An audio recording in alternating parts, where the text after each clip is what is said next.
que hayan podido, pues, internalizar los temas que hemos venido avanzando y sobre todo de la manera más práctica, ya cada uno de ustedes tendrá alguna técnica, de repente algún organizador gráfico, cada uno de ustedes sabrá sintetizar la información a su propia forma, algunos resaltan, otros hacen resúmenes, otros hacen una línea de tiempo, de repente un esquema, un organigrama, un organizador.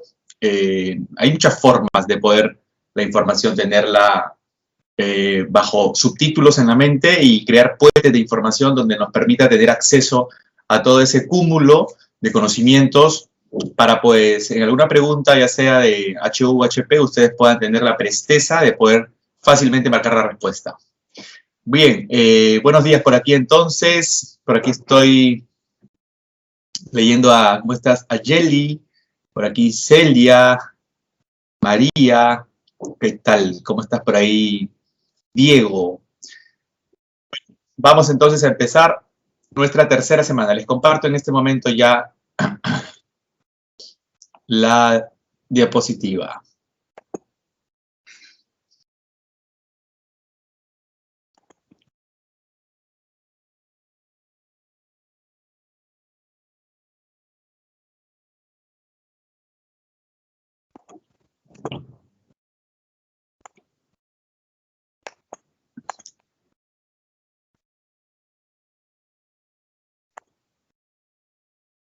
Ahí está. Muy bien, ¿se visualiza sin ningún problema? A ver si me lo comentan por ahí, por favor. ¿Todo bien con la visualización? A ver si me lo comentan por ahí.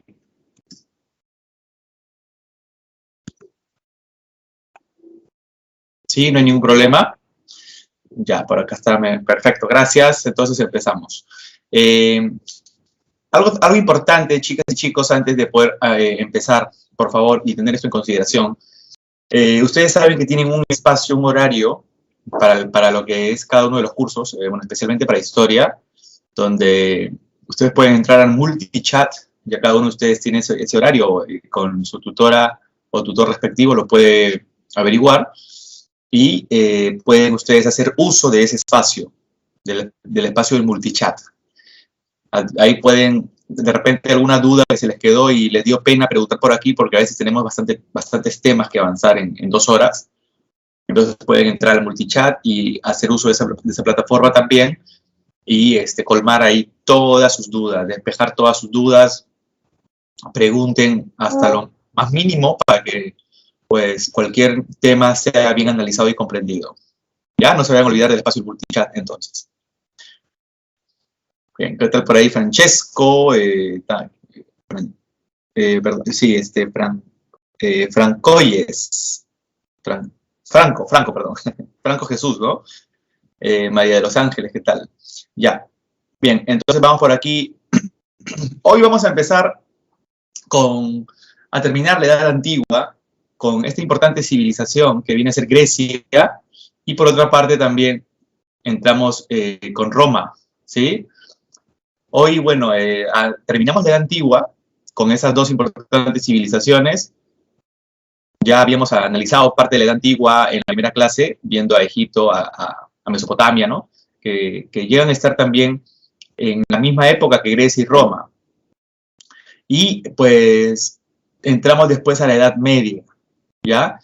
Ya como hemos visto la división de la historia en edades, por ejemplo, ustedes no tienen ningún tipo de problema con relación a que un tema u otro tema se encuentra en una edad, ya sea Grecia, Roma, termina la Edad Antigua, y después vamos a ver las diferentes edades para lo relacionado, pues, a la Edad Media, en este caso, con los diferentes temas que aquí entramos y analizamos, ¿ya?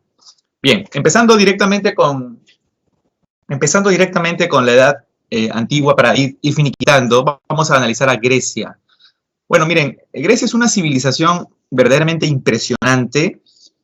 Bueno, en nuestros días la conocemos como Grecia, pero los griegos no denominaban a su territorio como tal, sino de todo este territorio que ustedes ven aquí, esta localización geográfica, que como ustedes ven abarca la zona de los Balcanes, el sur de Europa, abarca lo que sería hoy el mar Mediterráneo, solo que los griegos lo llamaban el mar Egeo, el mar Jónico, y lo que viene a ser la zona del Cercano Oriente o Asia Menor, toda esta zona era pues la Hélade, así era como la denominaban los griegos.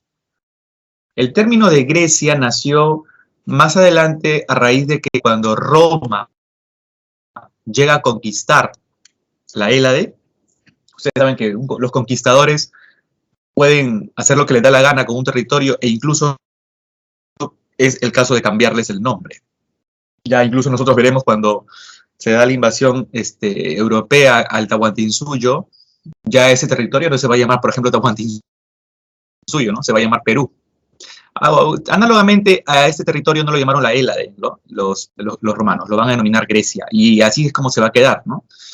Pero la Hélade, quiero que vean ustedes que es un territorio bastante complejo, porque si ustedes lo comparan con Egipto, Mesopotamia, India o China, que ya hemos visto en la primera clase, geográficamente esto es totalmente distinto.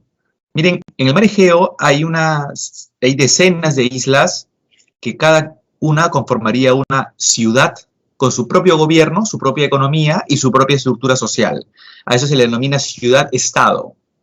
Cada una con sus propias leyes, cada una con sus propias características en lo económico, en lo social, incluso en lo cultural. Hay ciertos aspectos que producen en mercadería ciertas ciudades y otras no, va variando. Por ejemplo, en la península que ven aquí ustedes, que es la península del Peloponeso, se encuentra una de esas ciudades también impresionantes que va a ser Esparta, que ustedes la habrán visto bastante en la película 300. Se caracterizó por ser muy guerrera, hostil, todo lo veían conflicto, y para los espartanos, como en un momento vamos a ver, el mayor anhelo era morir peleando por su patria, por su territorio, por su ciudad. Hay otra península aquí, que es la península del Ática, donde se va a encontrar Atenas. Y Atenas tiene una característica increíble. A diferencia de Esparta, en Atenas se usaba mucho la filosofía, el pensamiento, el análisis. No requerían tanto de fuerza bruta los atenienses para poder resolver un problema. Simplemente recurrían a su pensamiento, a su reflexión, y a partir de ello resolvían una serie de situaciones adversas. También tenemos esta isla impresionante, que es la isla de Creta, donde va a desarrollarse también un periodo importante en Grecia. Como quiero que te des cuenta, familiarízate con ese territorio, porque Grecia es único, pero aún así, estas ciudades, cada una con su propio gobierno, economía, con su propia estructura social, a pesar de que cada una tenía una diferencia, todas se sentían hermanadas por pertenecer a la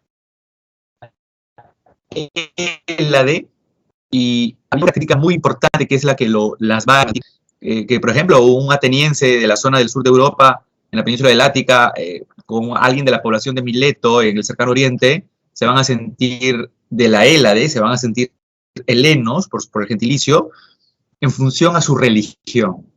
Esto es un aspecto importantísimo que ustedes ya tienen que zanjar aquí. ¿Qué es lo que los une a estos helenos, o griegos, bueno, como ya también los vamos a llamar? Los une su religión. Y también hay un aspecto importante que los une. A los helenos también los une el idioma. El idioma. Porque todos hablan griego. Y esto, chicos, es algo bastante importante. Si nosotros nos damos cuenta, son muy pocas sociedades las que logran unir a su población. Sin ir muy lejos, miren nuestra sociedad. El territorio del Perú en la actualidad, si quieres dividirlo de la manera más simple, como costa, sierra, selva, en función a los pisos altitudinales, ecológicos, ecorregiones, como quieras dividirlo, no es un territorio tan complejo como este. Bueno, está la presencia de nuestra cordillera, pero no es un territorio donde nos separe vamos a decir, un mar, donde nos separen continentes, donde hayan islas por aquí y por allá que sean habitadas y donde se desarrollen ciudades importantes, no. El territorio es más compacto, pero aún así, la población peruana está más desunida porque no existe un solo patrón religioso, no existe una sola lengua, no hay algo que verdaderamente una a la población. ¿Qué nos une a los peruanos a diferencia de qué los unía a los helenos, ¿no?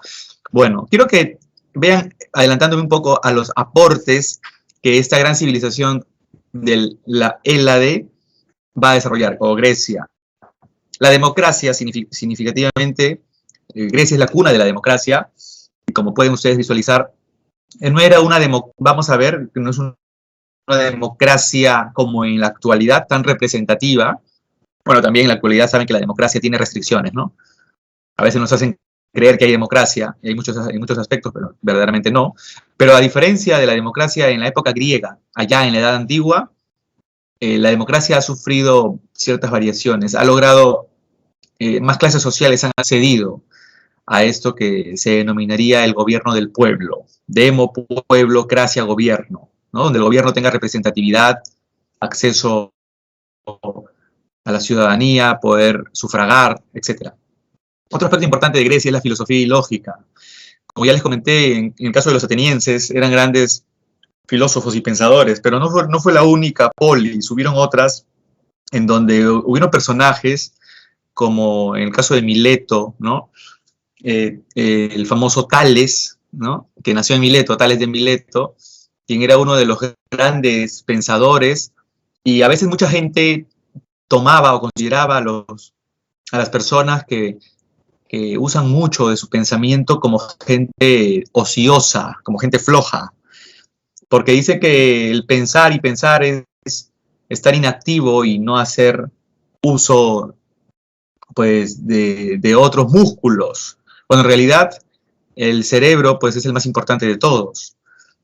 Y hay una historia bastante interesante, ¿no? De lo que sucedió, por ejemplo, lo que le pasó a Tales, allá en Mileto, cuando Tales empezó a comprar las prensas, unas prensadoras de mano, para, pues, las aceitunas, poderlas aplastar.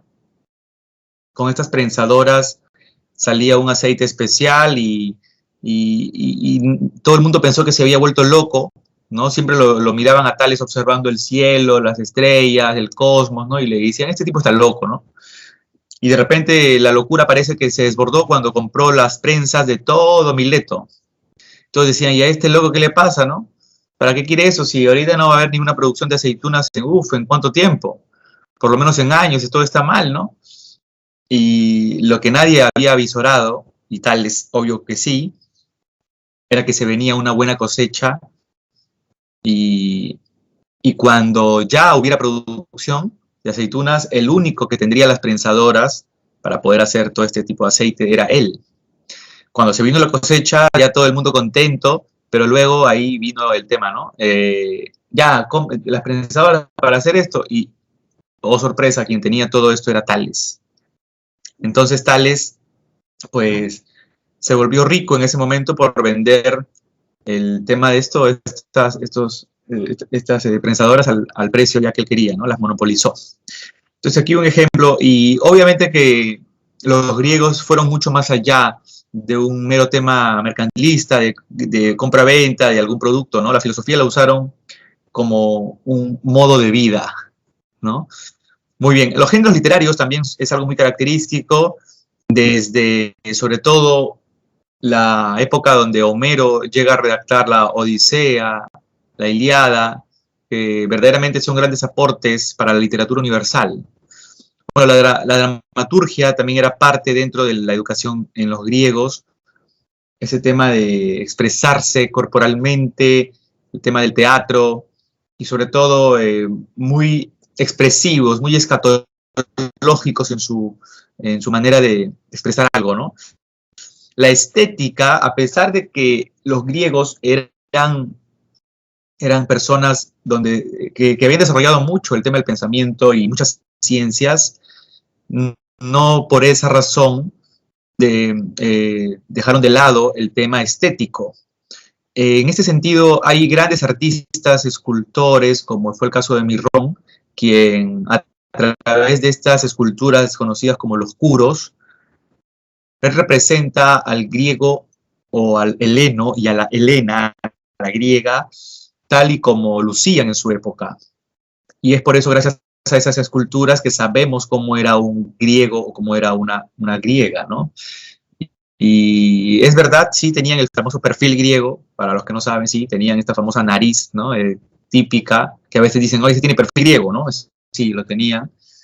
Pero muy bien el caso de los varones y las damas, tenían todo muy bien puesto en su lugar, ¿no? Y esto gracias definitivamente al modo de vida que tenían. Recordemos que en Atenas es donde surgen estas famosas competencias que se van a dar cada 4 años, que son conocidas como las Olimpiadas y que van hasta nuestros días a ser parte de una competencia a nivel mundial. Y en el caso de los griegos esto era un simbolismo para ejercitarse, pero sobre todo no lo hacían como los deportistas actuales, donde muchos compiten por la apariencia, por la fotito, por ser superestrella, porque quiero el oro y la plata, ¿no? En el caso de los griegos lo hacían por un tema de respeto, de dignidad, por un tema donde el esfuerzo finalmente te podía dar el primer puesto y esto te hacía merecedor de la famosa corona de olivo. Y eso a un deportista le daba pues autenticidad, ¿no? Mucho valor, pero no en el aspecto económico, monetario como en nuestros días. Claro, obvio que en la actualidad hay deportistas que son verdaderos deportistas, ¿no? No lo hacen por el oro ni el moro, como en el caso de los griegos también, ¿no? Entonces ahí también está la estética, ¿no? La alimentación también era algo importante. Entonces por eso los griegos tenían todo muy bien proporcionado, ¿no? Miren, el tema de la oratoria, esto es algo muy característico, dominaron el arte de hablar, ¿no? Y esto es algo importante donde en la actualidad incluso muchos quieren perder el miedo respecto a cómo es que se puede uno expresar de manera libre. ¿Por qué uno tiene pánico escénico? ¿Por qué tienes vergüenza al hablar en público? ¿Por qué tartamudeas? ¿Por qué titubeas? ¿Por qué dudas? ¿Por qué? Etcétera. Y muchos incluso recurren a estos cursos de oratoria. Les digo por experiencia personal, la mejor oratoria que tú puedes desarrollar empieza por leer. En el momento en que tú lees, en el momento en que tú investigas, vas a simplemente como estar en un tobogán, tranquilamente en una piscina y tranquilamente en un tobogán tú corres, ¿no? Caes por gravedad. Y en una piscina, si es que sabes nadar, pues eres como un pececito en el agua. Es exactamente lo que pasa cuando lees y te encuentras frente a un público. No tienes ningún problema en pensar qué vas a decir o qué es lo que se te va a ocurrir. Nace lo que se conoce como el arte de la improvisación, pero una improvisación muy bien estructurada en función a un argumento, a una base. Y eso te lo da la lectura. Eso no te lo da el hecho de que vas a mover las manitos, los bracitos, que tienes que sonreír todo el tiempo frente a un público, porque he visto a muchos oradores cómo intentan de esa manera llevar un curso, ¿no? Y no, definitivamente la clave, damas y caballeros, es leer. Hay un orador muy importante que en Grecia superó absolutamente todo, es el señor Demóstenes. La versión, si alguno escuchó alguna vez al fallecido Alan García Pérez alguna vez hablar, pues Demóstenes sería una versión de Alan García, pero multiplicada por 100, ¿no? Demóstenes era un orador impresionante, pero ese señor, a pesar de que tenía una lectura, un bagaje, wow, increíble, como muchos griegos, claro, tenía un problema. Y el problema era que era tartamudo. Y esto, ¿qué hacer, no? Realmente alguno de ustedes me dirá, profe, yo soy tartamudo. Yo también lo era a los 15 años, 16. Y por más que tú puedas leer, ¿cómo vences el problema de la tartamudez, no? Y miren, Demóstenes lo venció de manera increíble, yéndose a un río y tomó las piedritas de un río y se las colocó debajo de la lengua. Demóstenes, con las piedras debajo de la lengua, ojo, teniendo mucho cuidado se les vaya a tragar, ¿no? Y muera por atragantamiento, por atoro. Demóstenes hacía el esfuerzo de poder, claramente sus órganos fonadores, ponerlos a un máximo de prueba. Y cuando tenía las piedritas en la lengua, ahora los psicólogos recomiendan colocarse, por ejemplo, un lápiz debajo de la lengua, ¿no? Cuando ya con el lápiz no tienes ningún problema de que te vayas a atorar. Entonces, colócate un lápiz debajo de la lengua, claro que el lápiz va a sobresalir de punta a punta, ¿no? Pero cuando cuando coloques el lápiz debajo de tu lengua va a sonar como que yo quiero hablar, no puedo, va a sonar como bastante raro, ¿no? Y una vez que intentes, ahí estás, tus órganos fonadores los estás estirando, ¿no? Lo estás esforzando. Una vez que retires el lápiz, suenas como locutor de radio ritmo romántica.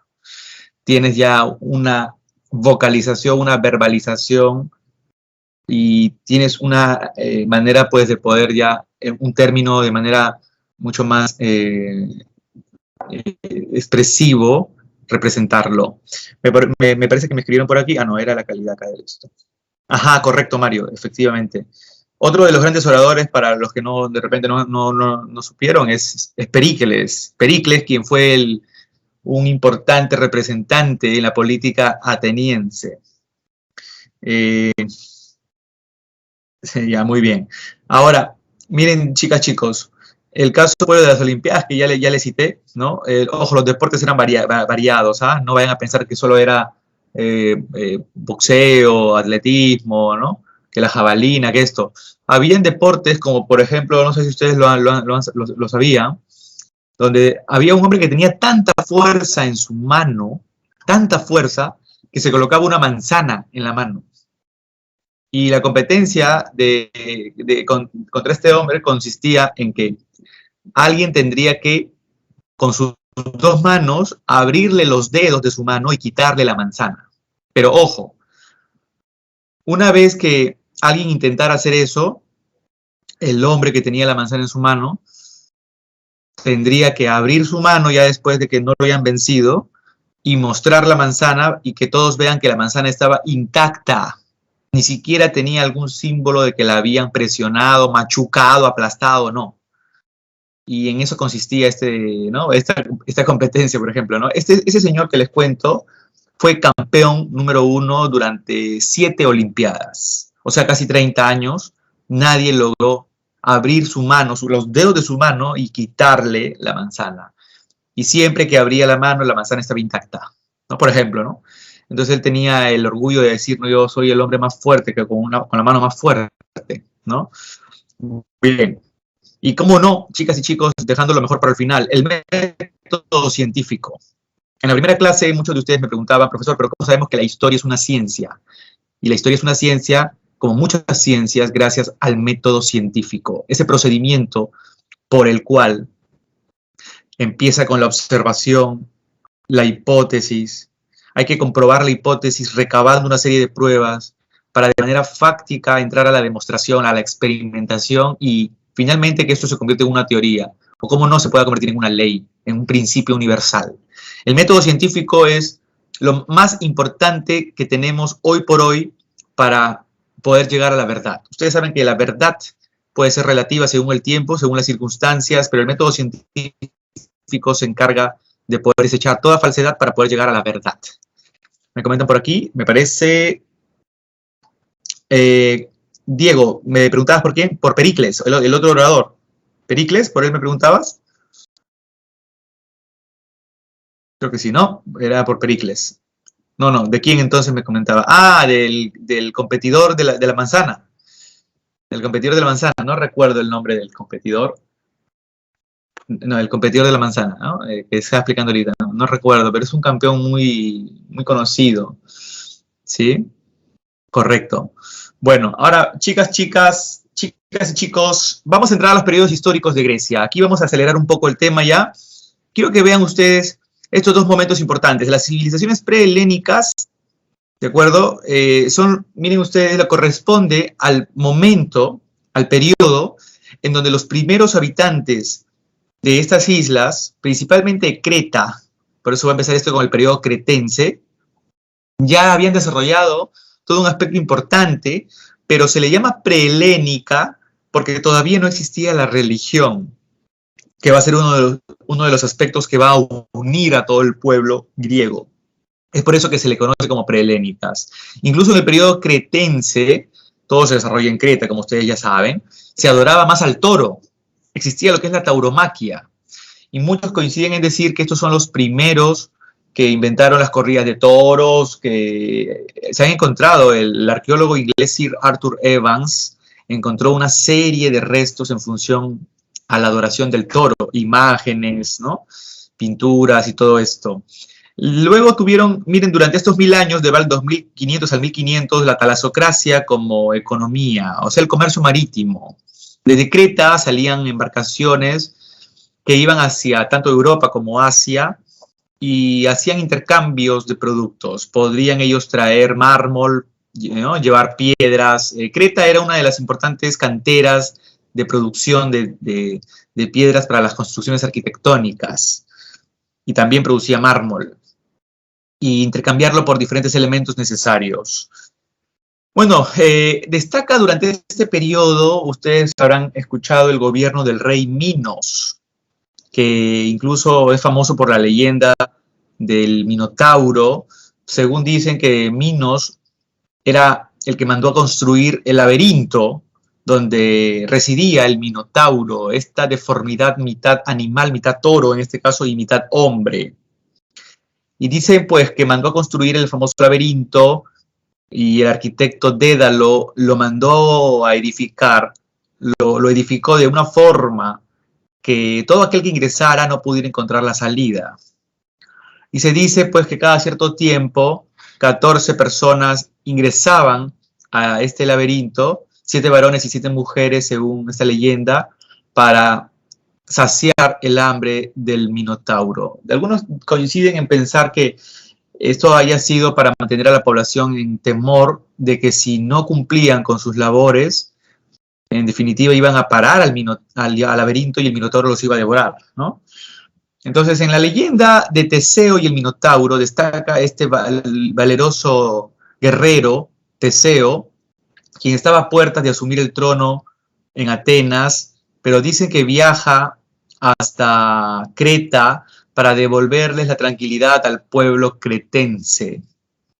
En todo el tema de la leyenda, Teseo finalmente, al ingresar al laberinto, antes de hacerlo, se conoce con la hija del rey Minos, con la princesa Adriatna, y queda pues embelesado con ella, pero ella es quien le brinda el famoso ovillo de hilo para que cuando él esté en el momento de ingresar pueda dejar el ovillo y finalmente, una vez que mate al Minotauro, pueda encontrar la salida siguiendo el hilo, ¿no? Y así lo hace. Aquea que pone punto final a este periodo de 1000 años de periodo cretense, ¿no? De época cretense. O época minoica, por ser el rey Minos uno de los más conocidos y representativos de esta época. Bueno, según la leyenda, Teseo estaba alarmado por regresar a su territorio, a su ciudad, para que su padre esté tranquilo, ya que su padre tenía el temor de que su hijo muriera, ¿no? Entonces Teseo, cuando tomó nuevamente las embarcaciones de retorno, parece que había quedado cautivado con el recuerdo de Adriatna y olvidó cambiar las velas a color blanco, las dejó en negro. Y su padre, cuando avisoró allá a través del horizonte que llegaban las embarcaciones que eran de Atenas y que lo habían llevado a Teseo en un inicio, su padre pues ya le había advertido, ¿no? Cuando regreses, hijo, las velas, cámbialas a blancas para saber que vienes con vida, de lo contrario, mi alma habrá muerto. Y bueno, la historia termina de manera trágica cuando Teseo retorna y su padre visualiza que las velas son negras y por eso que se lanza de un precipicio, ¿no? Teseo ve justamente esto y es ahí donde recuerda que había que haber cambiado las velas.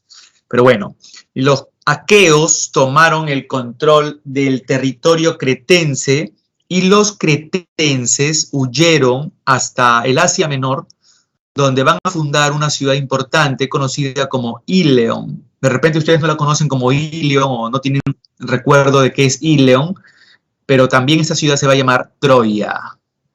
Y ahí sí ya te familiarizas, porque sabes que Troya es una de las ciudades que tiene algo característico.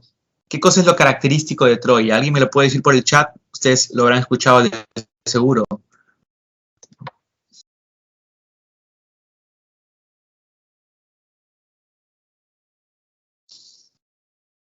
Se va a convertir en una polis que es muy difícil de ser invadida, ¿no? Porque tiene una importante barrera a la que nadie puede ingresar. Exacto, Valentino, la muralla, sus fortificaciones. Eso es lo que la hizo conocida a Troya. Y es por eso que, como decía Diego también acá arriba, Jefferson y Gina, también lo acaba de mencionar, se van a desarrollar las guerras de Troya. Y bueno, algo interesante es que estos cretenses que ya habían forjado una cultura importante, que es parte de los primeros periodos de Grecia, al ser invadidos por los aqueos, se van a otro lugar y fundan nada más y nada menos que otra ciudad impresionante, que en ese caso va a ser Troya, ¿no? Bueno, este periodo micénico, les cuento, chicas y chicos, que fue investigado por el señor, el arqueólogo alemán Heinrich Schliemann. El periodo anterior lo había investigado Sir Arthur Evans. Y de paso, hay una cuestión muy anecdótica, trágica, con el caso de Evans. Cuando estalló la Segunda Guerra Mundial, en 1939, los alemanes habían aplicado una operación que se llama la Guerra Relámpago o la Blitzkrieg. Ya les contaré después de eso.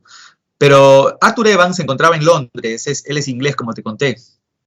Las investigaciones que Arthur Evans había hecho en Grecia, en la zona de Creta, habían empezado en el año 1901. Prácticamente fueron 40 años entregando su vida entera a la reconstrucción arqueológica de este primer periodo de Grecia. Y recibió en el año 1940 una llamada malintencionada a su domicilio, en donde le referían que la aviación alemana había bombardeado toda esta isla de Creta y los trabajos, obvio, de Arthur Evans se habían venido abajo. Todo había quedado destruido. Todas las reconstrucciones de la ciudad, por ejemplo, del Palacio de Conosos, ¿no? Agia Triada, toda una serie de construcciones arquitectónicas. Y esto le ocasionó la muerte a Sir Arthur Evans. Y les digo que eso es una cuestión de anécdota trágica, porque lo increíble de todo es que, como te dije, era una llamada malintencionada. Esto no era verdad, ¿no? La aviación alemana no destruyó en absoluto nada en Creta. Y aún así, ¿no? Arthur Evans, al pensar que era real, esto le trajo consigo pues una impresión muy fuerte y murió, ¿no? Bueno, el periodo micénico destaca por llamarse así gracias a las ciudades que van ahora en Creta. Ojo, todo sigue en Creta, todo sigue en esta isla importante. Para los que no recuerdan, Creta está acá, a ver si la localizan aquí, por favor, en el mar Mediterráneo, sería el mar Egeo, como lo llamaban los griegos, y acá está Conosos, el primer palacio en el primer periodo, ¿no? Donde gobernaba Minos. Ahora que los aqueos han invadido, sigue la historia aquí, en Creta. Pero en el periodo micénico se le denomina así porque Micenas y Tirinto son ciudades importantes, sobre todo Micenas. Y bueno, la Liga Aquea domina Creta y después va a querer dominar Troya. Es aquí donde se van a desatar las guerras de Troya. Y finalmente, los micénicos o cretomicénicos o los aqueos van a terminar teniendo la victoria. Los troyanos, después de 10 años de haber resistido, huyeron, y uno de los príncipes troyanos, llamado Eneas, va a llegar a establecer una monarquía, nada más y nada menos, chicas y chicos, óiganme bien, en el centro de Italia, cerca del río Tíber, justamente ahí, nada más a unos pocos kilómetros, donde se va a desarrollar luego la gran civilización de Roma. Como les digo, estos cretenses tienen que haber sido gente con un intelecto verdaderamente enorme, porque fundaron la primera etapa de Grecia, luego huyeron y fundaron Troya. Luego de que Troya fue invadido, llegaron hasta la zona de Alba Longa, a orillas del río Tíber, donde va a surgir los antecedentes de lo que se llamará después Roma. Bueno, ¿qué representa el momento en el que los aqueos... Perdóname, no te escuché bien. Luego de que los troyanos huyeran, ¿qué ciudad habían fundado cerca de las orillas del río Tíber? Usted había mencionado. Ah, ya, eso sería la ciudad de Alba Longa. La ciudad de Alba Longa. Y al costado de Alba Longa, de forma contigua, ¿no? Es ahí donde va a surgir después Roma, ¿no? Roma.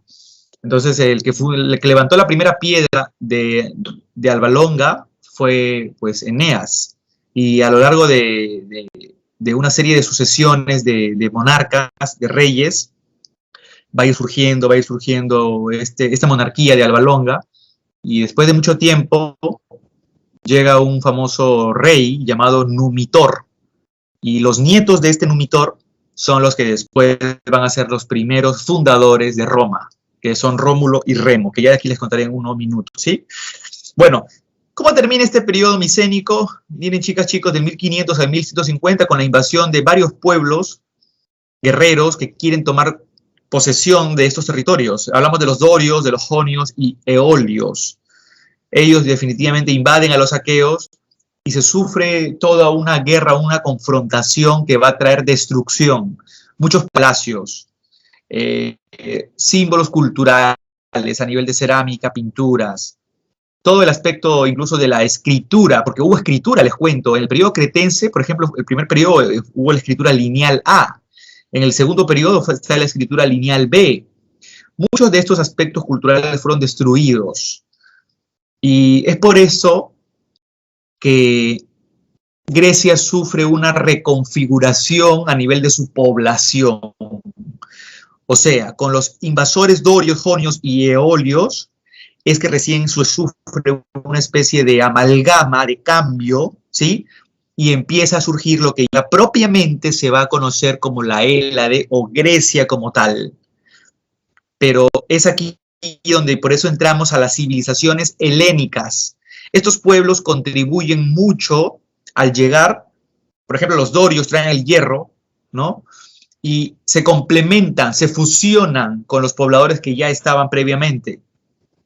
Aunque es oscuro, miren aquí, del 1150 al 800, son más de 300 años, como te puedes dar cuenta, de fusión, ¿no?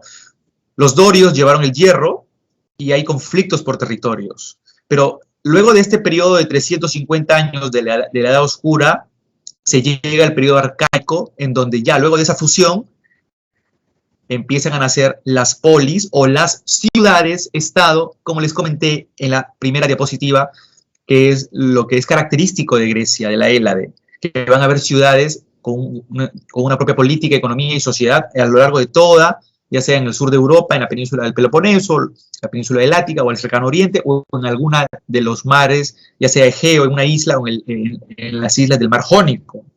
Nacen las polis, eso es importante. Y es aquí en donde ya, como se han fusionado estos pueblos y cada uno agarrado un territorio, cada uno se ha establecido en tal zona, es ahí donde empieza a haber la unidad del pueblo griego por el idioma, todos hablan griego. La religión, ojo, la religión, es aquí donde Zeus está a la cabeza de los dioses del Olimpo, todo este politeísmo propio y muy característico del pueblo griego, todos creen en lo mismo, y costumbres, una de las más importantes, damas y caballeros, las Olimpiadas. Las Olimpiadas llegaron a nacer en Atenas en el 776 a.C. y fue una de las costumbres que unía al pueblo griego.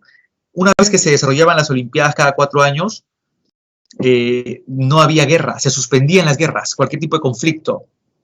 Ellos era una oportunidad de entrar en paz. Y bueno, este es el periodo entonces, como ven, de colonizaciones. Varios pueblos que ya están fusionados deciden tomar territorios y conformarse en una polis en tal territorio. Pero dentro de estas polis, les comento, chicas y chicos, en el periodo clásico, que va del 490 al 323, como te puedes dar cuenta, es muy poco tiempo, es poquísimo, mira, ve. Del 490 al 400 son 90 años. Y súmale del 400 al 323, o sea, prácticamente 77 años más. O sea, la historia que más se conoce de Grecia, la que llega a nuestros días, la que verdaderamente impacta es la del periodo clásico. Y te puedes dar cuenta que son aproximadamente 170 años de historia nada más, no son ni 200 años. Este es el periodo clásico, el periodo más importante y más trascendental, en donde se ve la hegemonía de Atenas y Esparta. Estas dos polis que llegaron en algún momento a entrar en confrontación, pero que se convirtieron en los ojos de Grecia. Ese es el periodo de grandes conflictos, como vamos a ver a continuación. A ver, me han hecho alguna pregunta por aquí, me parece, un ratito. Me dice Kate, profesor, ¿no se formaron las polis en la época oscura y se consolidaron en el arcaico? Bueno, Kate, mira, te comento. Durante la época oscura hubo una especie de Edad Media griega, un periodo de retroceso cultural. Después de los conflictos que llegaron a haber con la invasión de los dorios y eolios y jonios, empezó a darse todo un retroceso tan grande que podemos decir que a finales de la Edad Oscura es que recién empezaron estas especies de colonizaciones o investigar nuevos territorios. Y están las raíces de lo que se conoce como el oikos. ¿Qué cosa es el oikos? El oikos es la unidad familiar característica en la Hélade, en Grecia. Y estas familias que empezaron a investigar nuevos territorios de donde podían obtener materias primas, recursos naturales, para emprender un proyecto más organizado y crear una ciudad-estado, es que son las raíces para llegar a entender cómo ya en el periodo siguiente, en el periodo arcaico, es el desarrollo de las polis propiamente. Me comenta por acá Franco Jesús, profesor, ¿por qué le decían época oscura? Justamente, Franco, porque fue una época en donde hubo destrucción, hubo retroceso. Algunos incluso le llaman la Edad Media griega, ¿no? Al mismo estilo análogo cuando vamos a entrar aquí en la Edad Media, y es uno de los periodos de la historia universal en donde muchos dicen que no hubo desarrollo científico, que no hubo avance cultural, cosa que obviamente es falso, y aquí lo voy a demostrar porque es falso, pero se tiene ese cliché, ¿no?, de que la Edad Media fue un periodo de retroceso, ¿no? Es por eso que se le conoce también así. O Edad Oscura, ¿no? Un periodo donde hubo, pues, un panorama sombrío, un futuro grisáceo para Grecia, porque todo se había destruido prácticamente por la guerra, ¿no? Bien, chicas y chicos, entramos directamente a Esparta, y Esparta, como pueden ver, es una de las polis cuyo origen radica en esta importante familia, este importante oikos, que en este caso son los dorios. Es un pueblo que llegó, que invadió, trayendo, como ustedes saben, el hierro, y generó destrucción. Pero ellos son los que van a fundar en Esparta luego, van a darle esa conformación, esa estructura en la península del Peloponeso, que es la ubicación de Esparta, ¿no? Miren, la economía va a regir en función a la agricultura, ¿ya? Es una economía agropecuaria, gracias a que hay tierras y sobre todo las zonas llanas posibilitan la producción agrícola, además que tienen el río Eurotas, que es muy importante. Su organización social, miren ustedes, se conforma de la siguiente manera. Los homoioi son los ciudadanos de clase alta, o también los puedes llamar dorios. También los puedes llamar los iguales. Son varones que se ocupaban del gobierno y la defensa del Estado. Ellos son los que ocupan los cargos que a continuación de aquí vamos a ver los cargos políticos en esta organización importante que está al costado. Los periecos es la clase media, hombres libres pero sin derechos ciudadanos. Estos periecos, miren chicas y chicos, son aquellos que se dedican a los trabajos de artesanías, agricultura, el trabajo con los animales. Estos son los periecos. Los ilotas son los esclavos, constituyen la mano de obra del Estado, eran la propiedad de la ciudad, los esclavos prácticamente. Ahora, ¿qué pasaba en la sociedad espartana? Los espartanos, por ser descendientes de los dorios, tienen este complejo donde todo lo ven pelea, hostilidad, guerra. Y es por ello que dentro de su educación, ellos tienen la costumbre de, a los 5 años de edad, al varón espartano, seleccionarlo para que éste pase por un proceso educativo, pero muy selectivo dentro de lo militar. Y estos ciudadanos llegan a conformar básicamente después la falange espartana. Llegan a convertirse, luego de un proceso educativo traumático verdaderamente, en soldados u hoplitas. Muchos de estos niños que son educados sufren incluso traumas y muchos van a perder la vida en este proceso educativo violento y atroz. Y finalmente, pues, los convierten en verdaderos guerreros, incluso me animaría a decir psicópatas, porque están en función a que todo lo ven conflicto, guerra, y quieren siempre tener un adversario. Y su mayor orgullo sería morir en una guerra por Esparta. Ese es su mayor anhelo. Entonces, estos espartanos tienen este complejo con el tema de la guerra, ¿no? Incluso muchos de los niños que nacían con alguna malformación, alguna enfermedad, algo que era detectable en los primeros meses, eran asesinados, ¿no? Arrojados al monte Taygeto. Ahora bien, con el tema de la organización política, hay un importante pensador político en Esparta llamado Licurgo, quien creó esta organización. Y como te puedes dar cuenta, es la clase alta de los homoioi, la oligarquía, vale decir también, los que asumen estos cargos.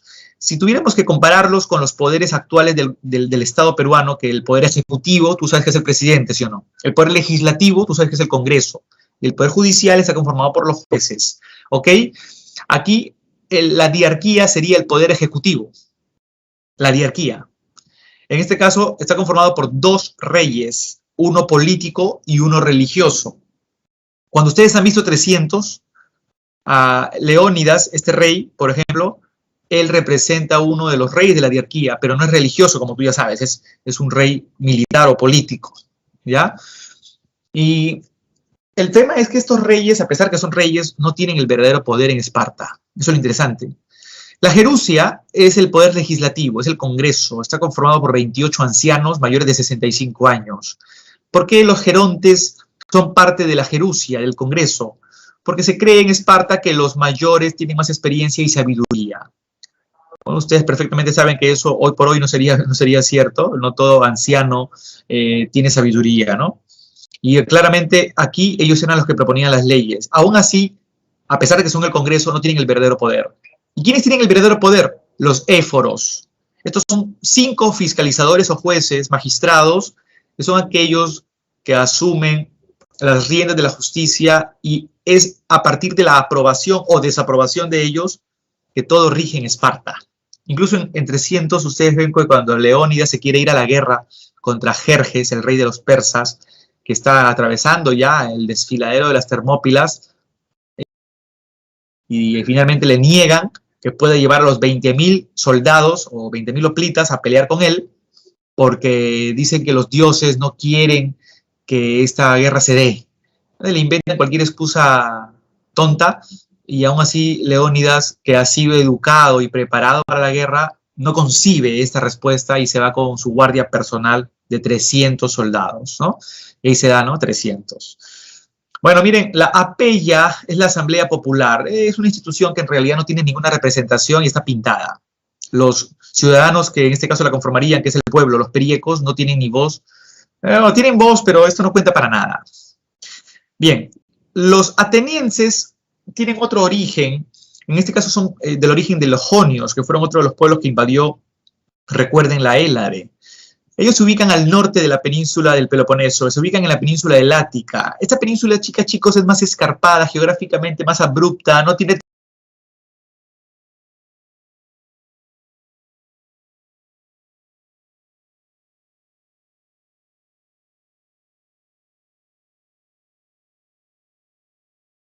territorios tan llanos como para desarrollar la agricultura, y es por ello que los atenienses construyen talleres, o también conocidos como ergasterios, y es ahí donde van a producir toda una serie de mercaderías que los van a llegar a convertir económicamente en una polis comercial, y que estos productos los va a llevar de manera marítima hacia los diferentes lares de la Hélade. El comercio marítimo fue tan importante para los atenienses que se van a convertir luego en una especie de polis potencia, en una metrópoli, o sea, en una polis desarrollada. Y van a llegar a tener a muchas otras polis como dependientes de Atenas por el nivel de desarrollo comercial al que llegaron. Entonces, Atenas se va a dar el lujo de ser una polis metrópoli o potencia, como te digo, y las otras polis que van a depender de Atenas y estas otras polis le piden trabajo a Atenas, le dicen, oh, Atenas, comercia conmigo, véndeme tus productos a otro precio y yo los voy a revender a otro precio menor.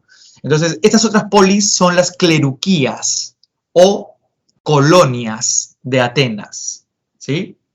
Casi al mismo nivel que un país desarrollado actualmente como China o Estados Unidos, que son potencias, tienen a otros países pequeños como Perú, Ecuador, Colombia, etcétera, que son sus países colonia, por así decirlo, ¿no? Económicamente, ¿no? No a nivel político. A nivel político somos independientes, pero a nivel económico seguimos siendo dependientes. Igual pasaba entre Atenas y las otras polis. Y más adelante llegarán a formar los atenienses una liga importante, ¿no? La Liga de Delos, una liga comercial grande, liderada por Atenas y conformada por muchas polis, que en este caso son las cleruquías. Esta liga, llamada Liga de Delos, va a llegar a confrontar a la otra liga que Esparta llegará a formar, la Liga del Peloponeso. Después veremos eso. Quiero que vean la organización social. Chicas y chicos, la clase alta está formada por atenienses, acá están los atenienses, que son los ciudadanos varones con derechos políticos. También son los jonios, ¿no? La clase media, principalmente son los extranjeros libres sin derechos a la ciudadanía. ¿Quiénes son? Los metecos. Profe, ¿pero qué hacen estos extranjeros viviendo ahí en Atenas? Chicas y chicos, les explico. Estos extranjeros son los que forman parte de las otras polis que dependen de Atenas y que por necesidad han llegado hasta Atenas. Algunos viven ahí, pero se encuentran comerciando constantemente. Entonces, estos metecos son básicamente ciudadanos de otras polis, pero que viven en Atenas. Y como te puedes imaginar, por eso no tienen derechos a la ciudadanía, son extranjeros. ¿Sí? Entonces, Atenas principalmente era la polis que estaba conformada por los atenienses. En su mayoría todos eran los que tenían representatividad en Atenas. Aunque te cuento que había mucho machismo, ¿eh? Las mujeres que me están escuchando en este momento saben que no tenían representatividad en Atenas. Profe, ¿pero cómo así? Si en Atenas estaban los pensadores más grandes. Igualito. Los pensadores más grandes entendían que la mujer no debe entrometerse en debates científicos porque pone las cosas más lentas, genera más escollos. Y es por eso que a las mujeres las encerraban en unas habitaciones llamadas gineco para que cuiden a los niños y borden telas, ¿no? Es así. La mujer estaba impedida de ser educada en Atenas, salvo muy pocas excepciones, ¿no? Porque ser mujeres de clase alta y recibían una educación ya a domicilio. Bueno, miren, los esclavos ya son los doulios, considerados mercancías. Tú dirás, pero profesor, ¿cómo es posible que van a haber esclavos en Atenas? Si los atenienses eran pensadores. Bueno, les comento algo. Pensadores de la talla de Platón llegaron a decir que los esclavos eran más que necesarios en una sociedad, ya que para que los hombres que quieran desarrollar su pensamiento necesitan tiempo libre. Decía, ¿no? Platón, ¿en qué momento voy a tener mi tiempo de ocio para ponerme a pensar? ¿Qué pasa si yo todo el tiempo me dedico a estar cargando cosas, limpiando aquí, cocinando acá, ordenando acá, y después de todo ese tiempo ya se me pasaron las 12 horas del día que me quedan de energía, y el poco tiempo que me va a quedar sin energía voy a dedicarlo a un pensamiento equívoco, inexacto?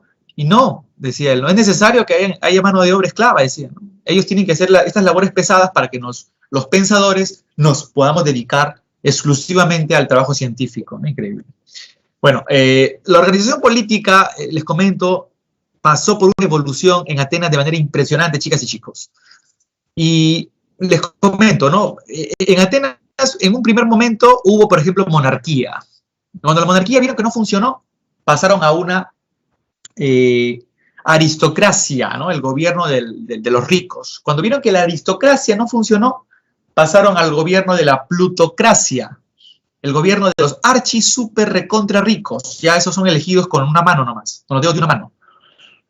Cuando vieron que eso no funcionó, pasaron a la tiranía, que es un gobierno ya en función al pueblo, pero ilegal. Se cometen, hay excesos. Hasta que llegó este señor que ven aquí, en este busto, este efigie, el señor Clístenes, y creó el término conocido como isocracia. Iso, igual.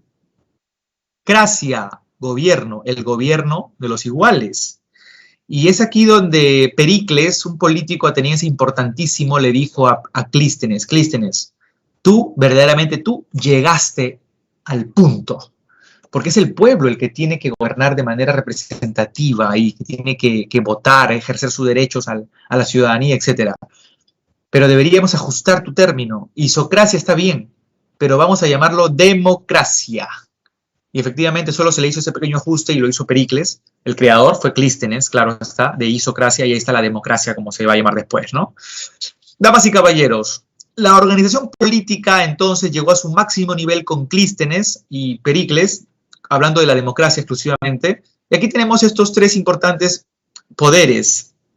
El arcontado sería como el poder ejecutivo, pero está conformado por 10 arcontes. Profe, ¿por qué 10? Porque Atenas se dividía en 10 distritos y por cada distrito sacaban a un arconte o representante de ese distrito. ¿Ellos eran los que verdaderamente tomaban las riendas del poder? No. Eran funcionarios importantes, sí, pero no eran los más representativos. ¿Qué cosa llegó a ser, por ejemplo, las Heliastas? El tribunal de las Heliastas llegó a ser, pues, el poder judicial que representaba al pueblo y en este caso formado por jueces populares. Llegó a haber otro importante territorio, otra importante institución, ¿ya? Que es conocida como la Boulé o Boulé, que sería como una especie de congreso donde se están proponiendo leyes. Este es el congreso, la función del legislativo, la Boulé, ¿de acuerdo? Entonces, acá tenemos, el arcontado sería el poder ejecutivo, las Heliastas el poder judicial y la Boulé el poder legislativo. Pero ninguno de los tres era verdaderamente el más representativo de todos. El más representativo de todos era la Eclesia. Profe, ¿qué es eso? La Eclesia es la asamblea popular, o sea, representada por todos los atenienses. Ojo, ojo, solo atenienses, ¿ah? Aquí no se meten metecos y obvio que los esclavos tampoco. Solo atenienses. Los que aprueban al final de todo alguna ley que ha propuesto la Boulé, los que fiscalizan a los arcontes o ministros o a los jueces populares. Son la Eclesia. Y eso, a esto quiero llegar con el tema de la democracia, jóvenes. Aquí la Eclesia es la especie, como sería en actualidad la consulta previa, ¿no? Que siempre se hace, bueno, no siempre se hace, pero esto sería una representación, ¿ya?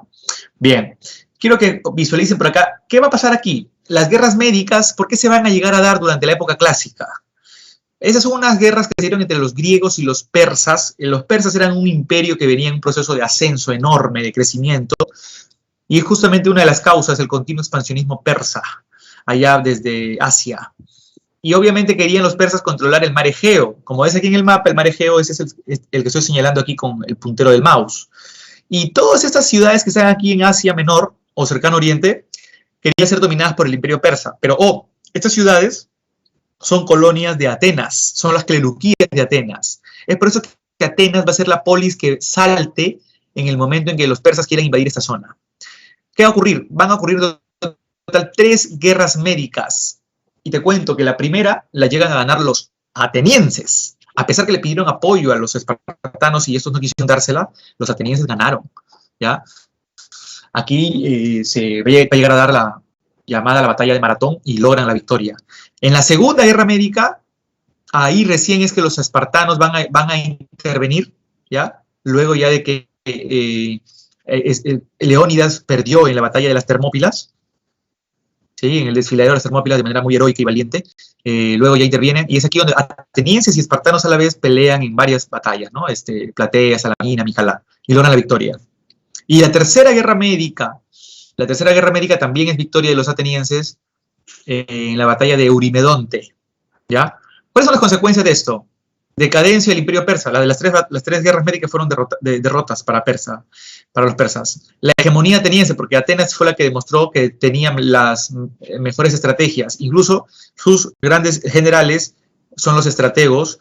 Es el liderazgo de los estrategas o estrategos los que van ahora a destacar.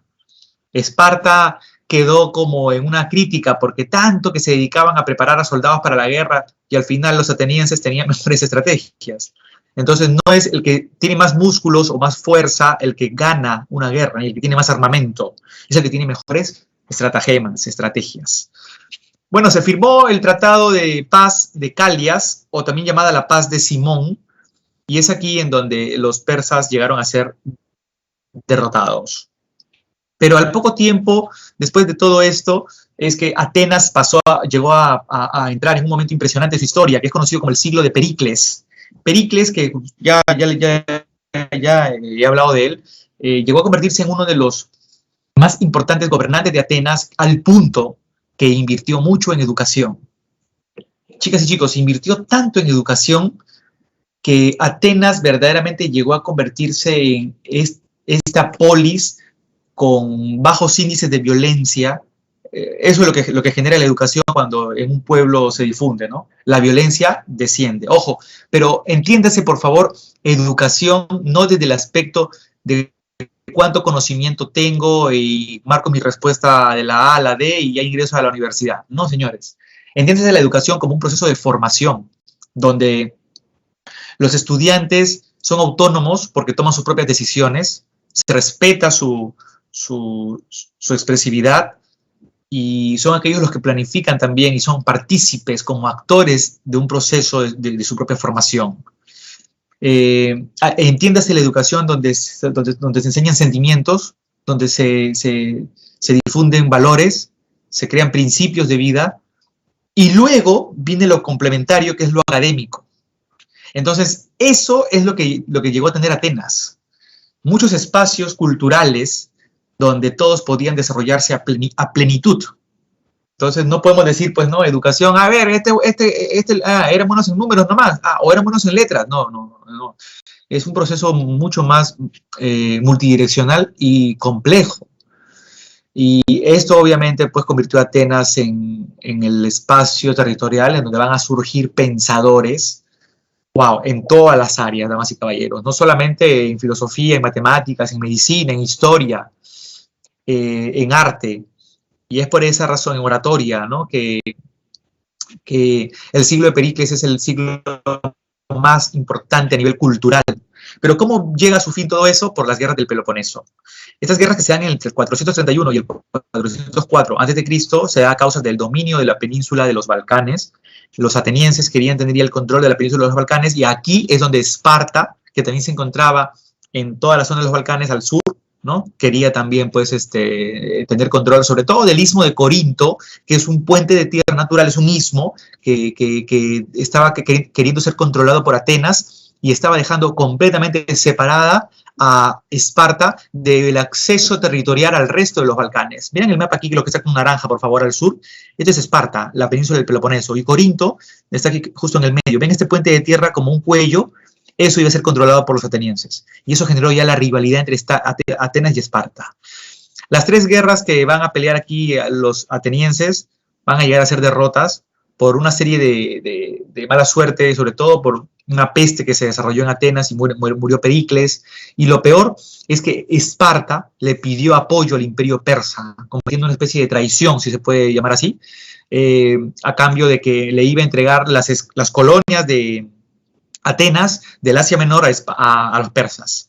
Y eso aquí que se generó, pues, la breve hegemonía espartana después de la derrota de los atenienses, la crisis de las polis griegas, un atraso cultural que llegó a darse, y empieza a destacar otra polis que es Macedonia, la hegemonía macedónica.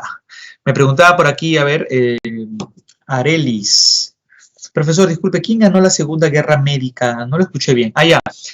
Arelis, la Segunda Guerra Médica la ganaron los griegos también. Pero en la Segunda Guerra Médica, el líder de los persas, ¿de acuerdo? Que llegó a ser Jerjes, que ustedes lo ven en la película 300, ¿no? Él es el hijo de Darío I. Jerjes llegó a ganar una batalla, y esa fue la batalla de las Termópilas, que recuerdan, le ganan a Leónidas, ¿no? Por la traición también que uno de los espartanos, con una malformación en espalda tenía, ¿no? Epifialtes. Pero luego las sucesivas batallas decisivas para esta Segunda Guerra las llegan a ganar los griegos, donde atenienses y espartanos pelean juntos. Y es ahí donde finalmente podemos decir que la Segunda Guerra Médica la ganaron los griegos. Las tres guerras médicas en total las llegan a ganar los griegos. Bueno, damas y caballeros, la hegemonía macedónica va a hacer notar luego la época helenística, que es la última época de los griegos, donde va a destacar, primero por las conquistas de su rey Filipo II, padre de Alejandro Magno. Alejandro Magno llegó pues a conquistar prácticamente toda la zona, gran parte de la zona de Asia, ¿no? Y luego también la zona del norte de África, Egipto. Este es el periodo de expansión macedónica, el desarrollo del helenismo. ¿A qué se le llama helenismo? Difusión de la cultura occidental a Oriente. Hubo un intercambio. ¿no? Bueno, a la muerte de Alejandro se dividió el imperio en 3 reinos helenísticos, y esto fue el imperio, en este caso de Egipto, ¿no? Siria fue entregado a su otro hijo, y finalmente Macedonia fue entregado a su otro hijo, ¿ya? Alejandro falleció en realidad a los 33 años, luego de 10 años de conquistas, prácticamente fuera uno de los conquistadores más grandes de la historia. Y muchos creen que la muerte de él está asociada a la fiebre amarilla. Justo cuando se encontraba en su conquista por la India, la zona del norte de la India, es que cae enfermo. Y finalmente lo terminan llevando hasta Babilonia, donde había establecido la capital de su imperio, en lo que había sido Mesopotamia, ¿no? Y es ahí donde llega a fallecer, ¿no?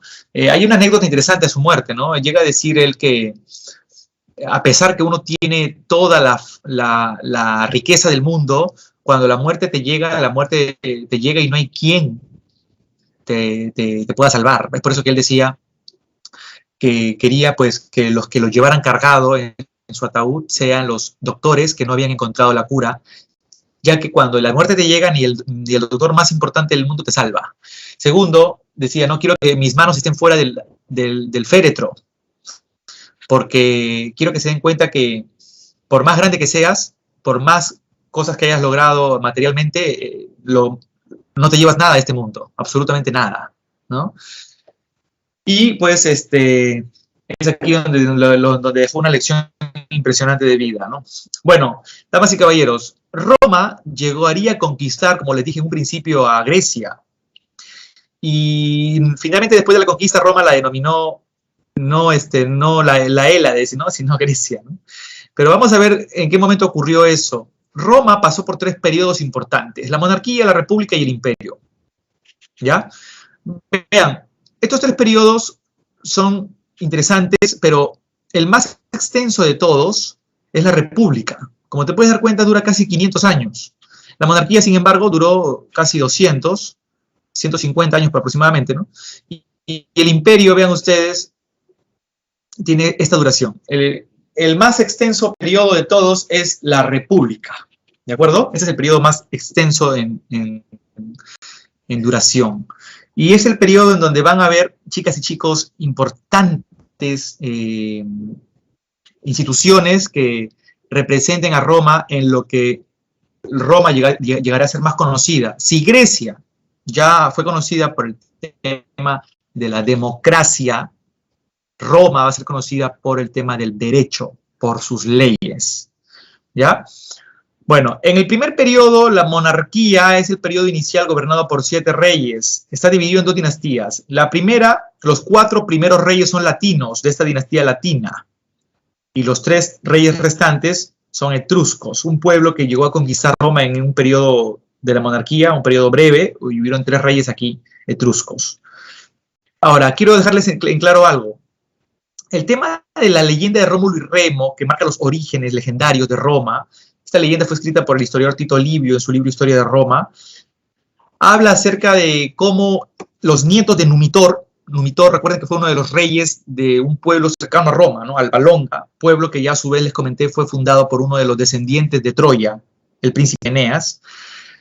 Cuenta esta leyenda que el rey Numitor tenía un hermano, Amulio, que era un hermano envidioso, quería tener el poder. Y cuentan que Amulio quiso llegar a manipular pues, el poder mediante su sobrina, la hija de Numitor, la princesa Rea Silvia. E incluso le propuso obtener una relación tío-sobrina, ¿no? La princesa obviamente se opuso y Amulio finalmente desterró a su hermano Numitor con una serie de estrategias y tomó prisionera a su sobrina. Aquí en la leyenda entra la etapa fantástica, ¿no? La narración fantástica donde el dios Marte, ¿ya? Que vendría a ser el dios Ares de Grecia, ahora en versión romana. Los romanos van a terminar tomando casi todo de Grecia, o si no todo, incluso su religión, y al dios Marte lo llaman ahora, al dios Ares lo llaman ahora Marte. El dios Marte se termina enamorando de Rea Silvia, y es la primera versión del Espíritu Santo porque la deja embarazada a Rea Silvia. Cuando se entera del embarazo de Rea Silvia, que está prisionera, su tío Amulio le promete que la va a matar ni bien nazca su hijo. Después de 9 meses, claro está. Claro, pero como el padre quien embarazó a Rhea Silver, el dios de la guerra, obviamente, pues no iba a ser uno, iban a ser dos, ¿no? Así que cuando nacieron, ¿no?, los gemelos Rómulo y Remo, Amulio le dice pues a un guerrero que vaya y los coloque en un canasto a esos niños y los ahogue en el río Tíber. Dicen pues que el hombre no se sintió capaz de matar a 2 seres tan inocentes y simplemente dejó la canasta ahí para que la corriente del río se la lleve. Y ya él no quería ver en qué momento la corriente iba a volcar la canasta y se iban a ahogar, ¿no? Aquí es donde el rey, el dios Marte nuevamente interviene y tranquiliza las aguas del río Tíber y logra que la canasta llegue a la orilla y se deposite ahí mansamente ahí, ¿no? Luego interviene la famosa loba Luperca, ¿no? Donde la famosa loba, o la loba capitolina, ¿no? Donde la loba le da de amamantar a los bebés como si fueran sus crías. Es el dios Marte quien nuevamente interviene aquí. Y finalmente es ahí donde un campesino encuentra a la loba dándole de lactar a estos niños y los rescata. Cuentan que les da educación, el cobijo, la crianza y les cuenta su verdadero origen. Cuando estos niños, Rómulo y Remo, ya crecieron, quieren ahora hacer justicia y a su abuelo, Numitor, lo quieren devolver al poder.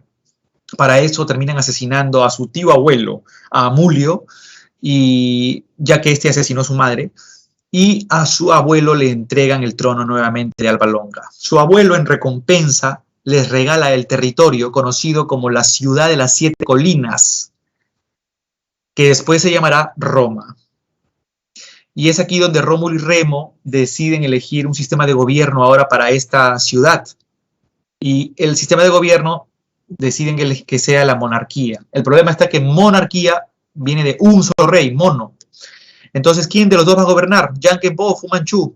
Bueno, no. Aquí la costumbre de la época era colocarse sobre un lugar y contar cuántos buitres pasaban sobre la cabeza de cada uno. Dicen que Rómulo se colocó en el monte Palatino y Remo en el monte Aventino, y al mismo tiempo contabilizarían durante el mismo lapso de tiempo la cantidad de buitres que pasarían sobre la cabeza de cada uno. Y dicen que sobre la cabeza de Rómulo pasaron 12, sobre la cabeza de Remo 6. Rómulo llegaría a ser entonces el rey de Roma. Pero acá se estableció algo muy claro desde la primera etapa, que si alguno infringía las normas, aquí no había familia, vínculos de consanguineidad, de que te quiero, eres mi hermano, lo que sea, nada. La ley es la ley y nadie está por encima de la ley. Y en algún momento, pues, esto se convierte en algo trágico porque Remo termina pues, transgrediendo las leyes y Rómulo tiene que poner todo el peso de la justicia y finalmente ordena el asesinato de la ejecución de su hermano. Aunque dicen que después luego se siente culpable, y es por eso que en honor a Remo es que decide llamar a este territorio de las 7 colinas como Roma, ¿no? Bueno, pero la fundación de Roma, damas y caballeros, empieza con esta dinastía de los latinos. ¿Y quiénes serían estos latinos? Los latinos serían, pues, los primeros pobladores que están considerados como las primeras familias de Roma y que verdaderamente llegarían a tener pues una riqueza importante porque son los dueños de muchas tierras, se convierten en grandes terratenientes, en una clase social poderosa que va a ser la que con el tiempo va a ejercer esta clase de los patricios, como ven aquí en la organización social, nobleza, propietarios rurales. Más adelante van a llegar migrantes, quienes son los plebeyos, y van a obtener derechos progresivamente. Luego los clientes son plebeyos, que como no tienen nada de trabajo, de riqueza, se convierten en protegidos por un patricio, como en sus empleados, pero viven en los palacios, pero llegan a tener pues este estatus. Y los esclavos son considerados mercancías. Ya saben que en la época de Roma la esclavitud llegaría a su máximo nivel, ¿no? En la esclavitud por compra y venta, ¿no?, de esclavos. Bueno, hubieron varios reyes latinos, entre los que destacaron, por ejemplo, ya les dije Rómulo, luego viene Numa Pompilio, el rey sacerdote, luego llegó, por ejemplo, el rey Tulio Hostilio, el rey guerrero, o por ejemplo el cuarto rey latino, Anco Marcio, el rey comerciante. Pero los etruscos son un pueblo que llegó del norte e invadió la zona de los patricios latinos y apartaron a los latinos de los cargos de reyes, y son los etruscos los que toman el poder ahora. Por ejemplo, hay uno muy famoso, el primero de ellos, que es Tarquino Prisco el Antiguo, y es muy famoso porque destacó en este gobierno que dijo, ¿no? Para que la gente esté contenta y nadie reclame nada, a la gente hay que darle pan y circo. O sea, hay que darle de comer y hay que darle diversión. Y si le das eso, la gente se mantiene contenta. Entonces le das su alita broster con harta mayonesa y con harto aceite, y le das su full volpe, y así la gente está contenta. O sea que Tarquino Prisco el Antiguo es la versión de los actuales presidentes del Perú, casi similar. Luego llegó, por ejemplo, ya durante la época de los etruscos, el último rey, que es uno de los considerados más corruptos de la historia de los etruscos, es el sobrino de Tarquino Prisco el Antiguo, es Tarquino el Soberbio, ¿no? Y Tarquino el Soberbio llegó a cometer tantos excesos, incluso el asesinato de Lucrecia, una importante dama que perdió su honra por él, que es ahí donde los patricios aprovecharon para eliminar la monarquía y en este momento crear la república como nuevo sistema político de gobierno. En la república, como ven aquí, van a tener tres instituciones importantes. El Senado, ojo, que es el Congreso, y ya se creó en la época de Rómulo, solo que no tenía representatividad. Luego están las magistraturas, que son cargos públicos importantes de poco tiempo, que van a llegar a tener aquí los importantes autoridades, y están los comicios, que son las asambleas para hacer leyes y votaciones, ¿no? Por ejemplo, acá tenemos el Senado, que propone leyes, asesoraba a los magistrados y representaba al Estado en la diplomacia. Ojo, el Senado va a estar representado principalmente por patricios. ¿Qué pasa con las instituciones como las magistraturas? También. Por ejemplo, el dictador gobierna cuando hay guerra, y gobierna por 6 meses. Si la guerra continúa, se le renueva el cargo por 6 meses más. El cargo más importante de todos es el del cónsul. Está conformado por 2 cónsules que al principio van a ser patricios, pero con el paso del tiempo ya se le va a dar el cargo de un cónsul a un plebeyo, dándole la posibilidad a los plebeyos de que accedan a la política. Otros cargos como el censor. El censor es el que se encarga de la contabilidad de la población y se encarga también de llevar cobrar impuestos en ciertos lugares. El tribuno es el primer cargo que le llega a dar a la plebe dentro de estas magistraturas. El tribuno de la plebe sería como el defensor del pueblo en la actualidad. El edil es como el alcalde en la actualidad, se encarga del ornato de la ciudad, de la limpieza, de ciertos impuestos también. El pretor, que es una especie de juez, se encarga pues propiamente de la justicia, y el cuestor, que es como un ministro de Economía, se encarga de la contabilidad de las finanzas. Los comicios es la asamblea de ciudadanos donde se van a aprobar leyes, y finalmente también se llegan a elegir a los magistrados que gobiernan por un tiempo. Por ejemplo, los cónsules solo gobernaban 1 año y podrían volver a ser reelegidos, ¿ya? Igual con los censores, ediles, tribunos, pretores y cuestores. Entonces, los plebeyos con el paso del tiempo van a ir tomando nuevos cargos políticos. Surge también el derecho, como ya les comenté, que es lo más importante que Roma le dio a la humanidad. Y esto, ojo, surgió de la lucha de los plebeyos por mayores derechos contra los patricios. ¿De dónde sacaron lo más importante del derecho los romanos? De los griegos. En esta época dicen que los romanos mandaron una comitiva de ilustres jurisconsultos y hombres lecros, o sea, versados en leyes, para aprender de los griegos lo más puro del derecho griego. Y los romanos lo mejoraron. Y es aquí donde nace la ley de las 12 tablas para lograr la igualdad jurídica entre las clases sociales. La ley Canuleia es una de las más importantes, donde se logra el matrimonio entre clases. Ahora un plebeyo se puede casar con una patricia o viceversa. La ley Licinio Sextias le permitió el acceso a los plebeyos al consulado. Ya por eso, como te comenté, un cónsul patricio y un cónsul plebeyo. La ley Ogulnia le dio la oportunidad a los plebeyos de acceder al sacerdocio. Antes no se podía. Bueno, miren, chicas y chicos. Durante la República, Roma sufrirá el momento de crecimiento o expansión territorial. Primero está la conquista de la península itálica. Desde el centro de Roma, a orillas del río Tíber, la ciudad de las 7 colinas, o Roma, se empezó a expandir, unificando los pueblos del norte y centro, y luego hasta el sur derrotan la zona de la Magna Grecia, que era un territorio de los griegos, ¿ya? Luego está el dominio del Mediterráneo occidental, y eso se logró entre los siglos 3 y 2 a.C., gracias a que Roma se enfrentó a los cartagineses. ¿Quiénes son los cartagineses? Cartago es una importante potencia comercial que se encuentra en el norte de África, en lo que sería en la actualidad Marruecos, y es en ese lugar donde ellos manipulaban todo el comercio en el Mediterráneo. Los romanos los llamaban a los cartagineses punos, y es por eso que a estas guerras se les llama guerras púnicas. El enfrentamiento entre Roma y Cartago por la hegemonía del Mediterráneo occidental. 3 guerras que van finalmente a darle la victoria a Roma. La conquista del Mediterráneo oriental se dio posteriormente gracias a las rivalidades internas de los reinos helenísticos después de la muerte de Alejandro Magno, que permitió a Roma conquistar Macedonia, que es la zona de Europa que es Alejandro Magno, Pérgamo, que es también una zona cercana, Siria en Asia y Egipto en África. Y finalmente, pues, Roma conquistó todo Grecia, ¿no? Llamándola así Grecia incluso, ¿no? No la Hélade. Pero ¿qué pasó con la República? ¿Por qué entró en crisis? Por una serie de problemas entre los plebeyos y entre los patricios. Principalmente, estos hermanos que ven aquí ustedes son los hermanos Graco, Tiberio y Cayo Graco. Estos hombres llegarían a pedir, dentro de ellos eran tribunos de la plebe, ¿no? Y llegaron a pedir la reforma agraria para los plebeyos, o sea, una ley agraria donde les dieran más tierras a los plebeyos, y la ley frumentaria donde les dieran buenas semillas. ¿Qué pasó? Que fueron asesinados después de que ocuparan el cargo de tribunos de la plebe en diferentes años. Primero mataron a Cayo y luego mataron a Tiberio, y luego a Cayo. Entonces empezaron a ver estas guerras civiles, la pugna entre los generales, tanto de las clases de los patricios como los plebeyos, que dio como resultado las guerras civiles ya entre patricios. Mira lo que ocurrió.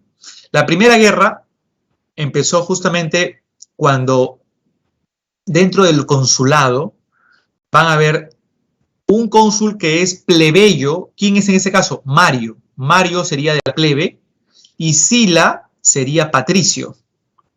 Estos cónsules se llegan a enfrentar. ¿Y quién termina ganando la guerra? Sila. Los patricios llegan a ganar en este momento porque Mario estaba sacando cara por los tribunos que habían sido asesinados, ¿no? Entonces Sila le gana, lo mata a Mario y se da un gobierno de casi 5 o 7 años de Sila hasta que Sila fallece por causas naturales. Pero cuando muere Sila hay un vacío de poder. ¿Y qué ocurre?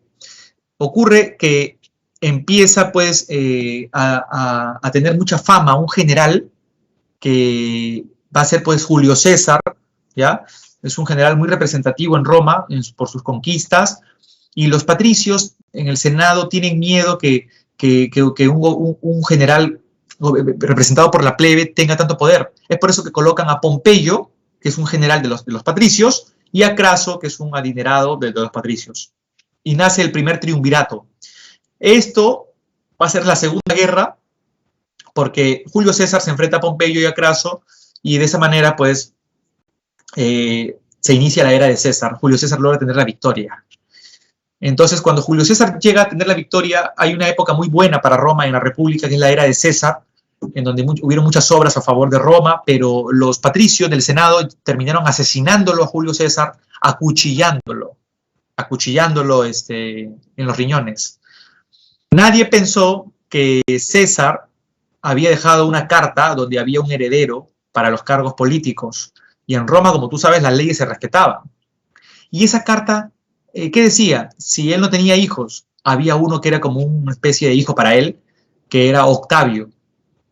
Y Octavio nunca había estado metido en política. Era un tipo que no conocía nada de política. Y, ojo, meterse a la política de Roma era como meterse a la política peruana. Un desastre total. Intereses por aquí, por allá, amenazas de muerte, todo.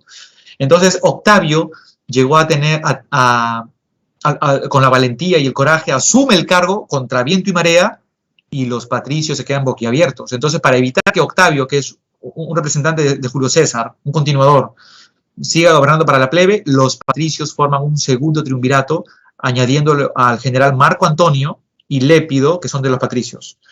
Pero Octavio aplica buenas estrategias, o sea, había sido buen alumno de Julio César, y finalmente vence en la batalla de Accio a Marco Antonio y se hace del poder total Octavio. Pero sabía que su final iba a ser igual que el de quien casi fue como su padre, Julio César, porque lo iban seguramente a terminar matando por traición. Entonces Octavio es ahí donde vio que la política de Roma estaba podrida totalmente y pronunció estas célebres palabras: disolver la República Romana. Dijo en este momento que había que disolver la República Romana y es así que decidió crear el imperio. Damas y caballeros, es Octavio quien ahora asume el mando de emperador romano con el nombre de Augusto. ¿De acuerdo? Y aquí se inicia el Imperio Romano. Este es el último periodo de Roma que se divide en dos momentos. El Alto Imperio es el periodo, vean, donde destaca la Pax Romana, un periodo de paz en época de Augusto, periodo de estabilidad interna en el imperio que permitió alcanzar el máximo desarrollo económico y la expansión territorial. Y el Bajo Imperio va a ser el otro momento en donde Roma está en crisis. A ver, quiero que vean aquí, por favor. Durante el Imperio Romano es el periodo en que el poder se concentró en la figura del emperador o Augusto. Y Octavio asumió el mando como Augusto, con este nombre. Promovió el desarrollo de artes y letras, está el siglo de Augusto, la Pax Romana, el momento de estabilidad más grande para Roma. Otro emperador de la época del Alto Imperio, también se le llama principado a esta época, es Trajano. Se logró la máxima expansión territorial. Roma llegó a su máximo momento, ¿no? Otro momento importante fue con Caracalla, donde la ciudadanía romana para todos los varones libres del imperio se dio, ¿no?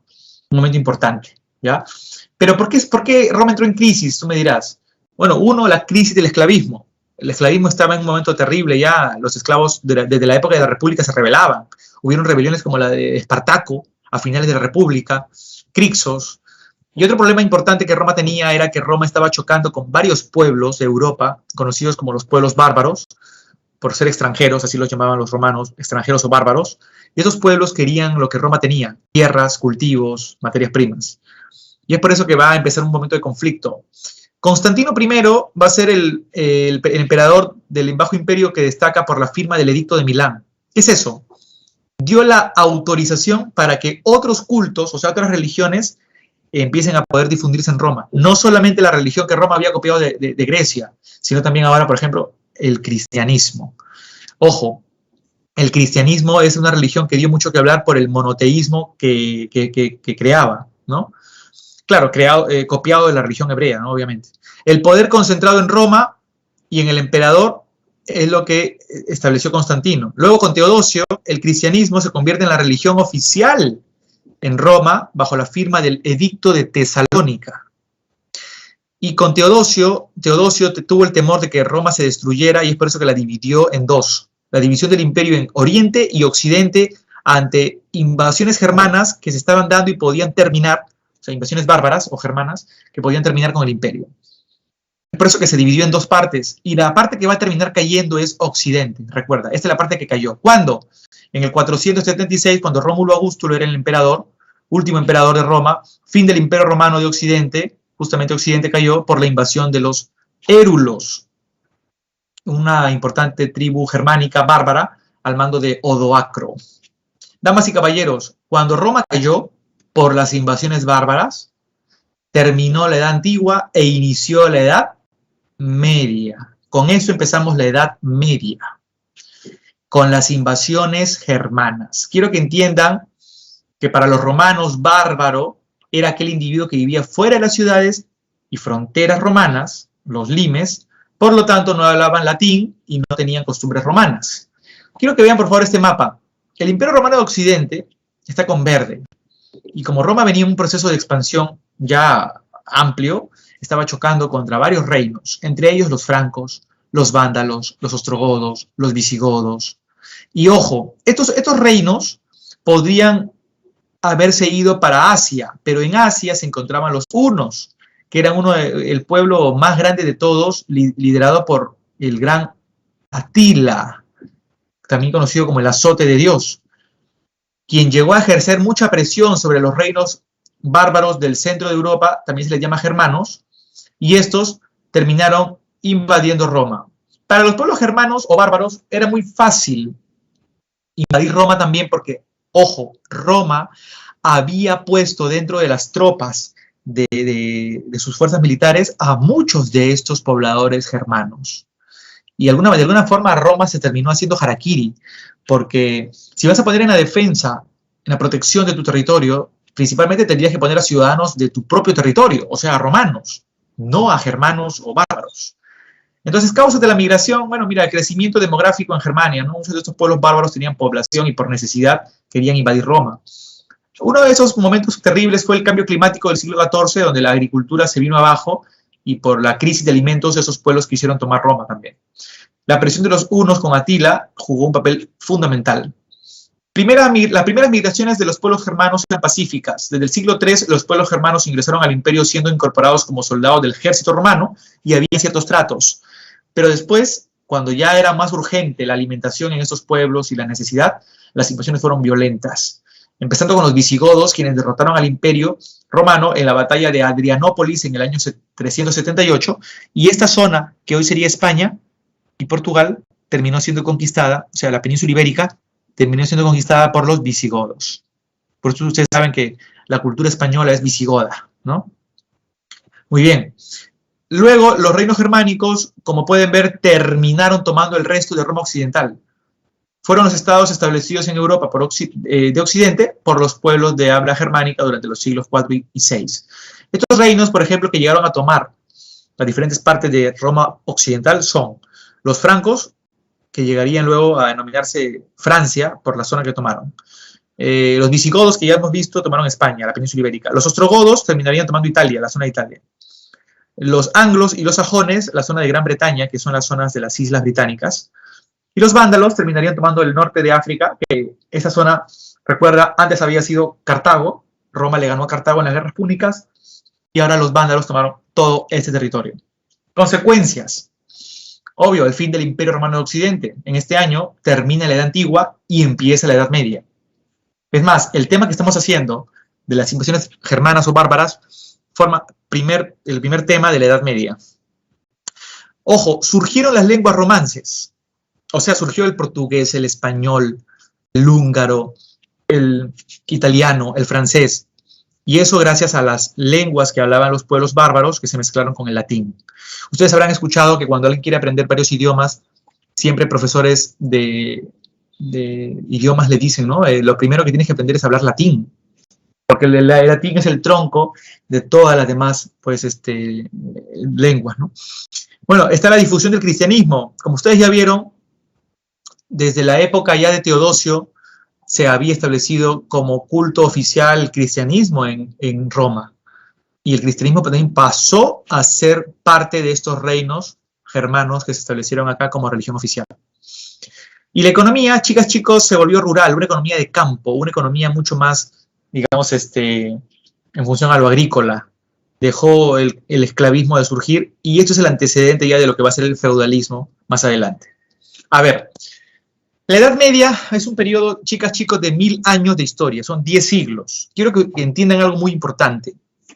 Con la Edad Media, nosotros no podemos decir que hubo un retroceso cultural, como se pensará. ¿Por qué?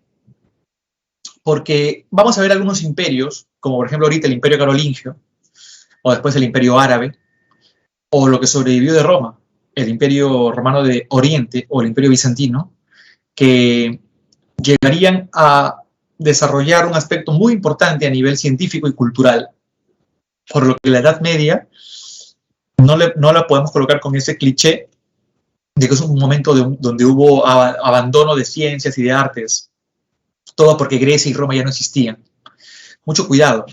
Este cliché existe muchas veces gracias a que la Iglesia Católica, la religión cristiana, llegó a tomar mucho protagonismo en Europa occidental. Pero no podemos decir que por eso la Edad Media es un momento de retroceso. Me pregunta por acá Diego, entonces, si no fue tanto de retroceso, ¿por qué siempre lo mencionan así? Es justamente un equívoco. Y ahorita Diego y chicos van a ver, por ejemplo, aportes muy importantes del Imperio Carolingio a nivel educativo, las 7 artes liberales, ¿sí? Y entremos con eso. Muy bien, voy a explicar esto. Ojo, yo siempre apago acá el video porque a veces se copa cuando estoy compartiendo pantalla y se baja la señal y luego se dificulta el audio, ¿ya? Pero por eso por momentos prendo la cámara. Chicas, chicos, vean el Imperio Carolingio aquí. El imperio carolingio, que verdaderamente llegará a tener el rango de imperio, es recién a partir del año 800. Y aquí va a destacar la figura fundamental del señor Carlomagno. ¿Sí? Carlomagno. Y lamentablemente solo va a durar poco, hasta el año 843, año en el que se firma el Tratado de Verdún y todo llega a su fin. ¿Qué parte ocuparía el imperio carolingio? Lo que es Europa Occidental. Todo empezó en la actual Francia y se difundió hacia otros países. Por ejemplo, Austria, Luxemburgo, Italia, ¿no? La zona de Alemania, Holanda o Países Bajos. Entonces, los carolingios llegan a nacer principalmente del reino franco, ¿ya? El reino franco, que ustedes saben, llegó a tomar Francia, de ahí es donde surge el imperio carolingio. ¿Y cómo así, profe? Porque el reino franco hizo una alianza con la Iglesia Católica. Y esa alianza, ¿cuándo ocurrió exactamente? Cuando Carlomagno era el gobernante más importante del reino franco. Carlomagno. Su gobierno representó el primer intento de reconstruir el Imperio Romano de Occidente. Carlomagno llegó a ser coronado emperador, ¿sí? Llegó a ser coronado emperador por el Papa León III, ¿ya? Y gracias a que él lo coronó en el año 800, en la Navidad del año 800, es que nace este imperio carolingio, que es la fusión del reino franco y la Iglesia Católica. A través de sus campañas militares, Carlomagno propagó el cristianismo en Europa de Occidente. O sea, Carlomagno se convirtió en uno de los abanderados más importantes de la religión católica. ¿Cómo es la organización del imperio carolingio? Territorialmente, Carlomagno, ojo, esto es algo que ustedes tienen que saber, ¿eh? Carlomagno era analfabeto, ¿sí? No sabía leer ni escribir, y aún así logró un desarrollo espectacular a nivel territorial. Era, militarmente hablando, un hombre que se jugaba el todo por el todo, ¿no? Y obviamente sabía de muchas estrategias. Eso fue lo que le permitió llevar adelante tantas campañas militares y convertirse en uno de los líderes que no hubo uno tan grande como él desde la época de Julio César en Roma o desde la época de Alejandro Magno en Grecia. El territorio lo dividió en ducados, condados y marcas. Los ducados son como los departamentos del Perú, para que se tengan una idea, ¿sí? Jurisdiccionalmente grandes y gobernados por un duque. O sea, este duque se encargaría de hacer las veces de un alcalde regional y básicamente cuidar todo lo relacionado a la política, a lo administrativo y también, como no, a lo militar. Los condados serían como las provincias del Perú que están dentro de un departamento, ¿sí o no? O sea, serían pueblos más pequeños, pero están a cargo de un conde.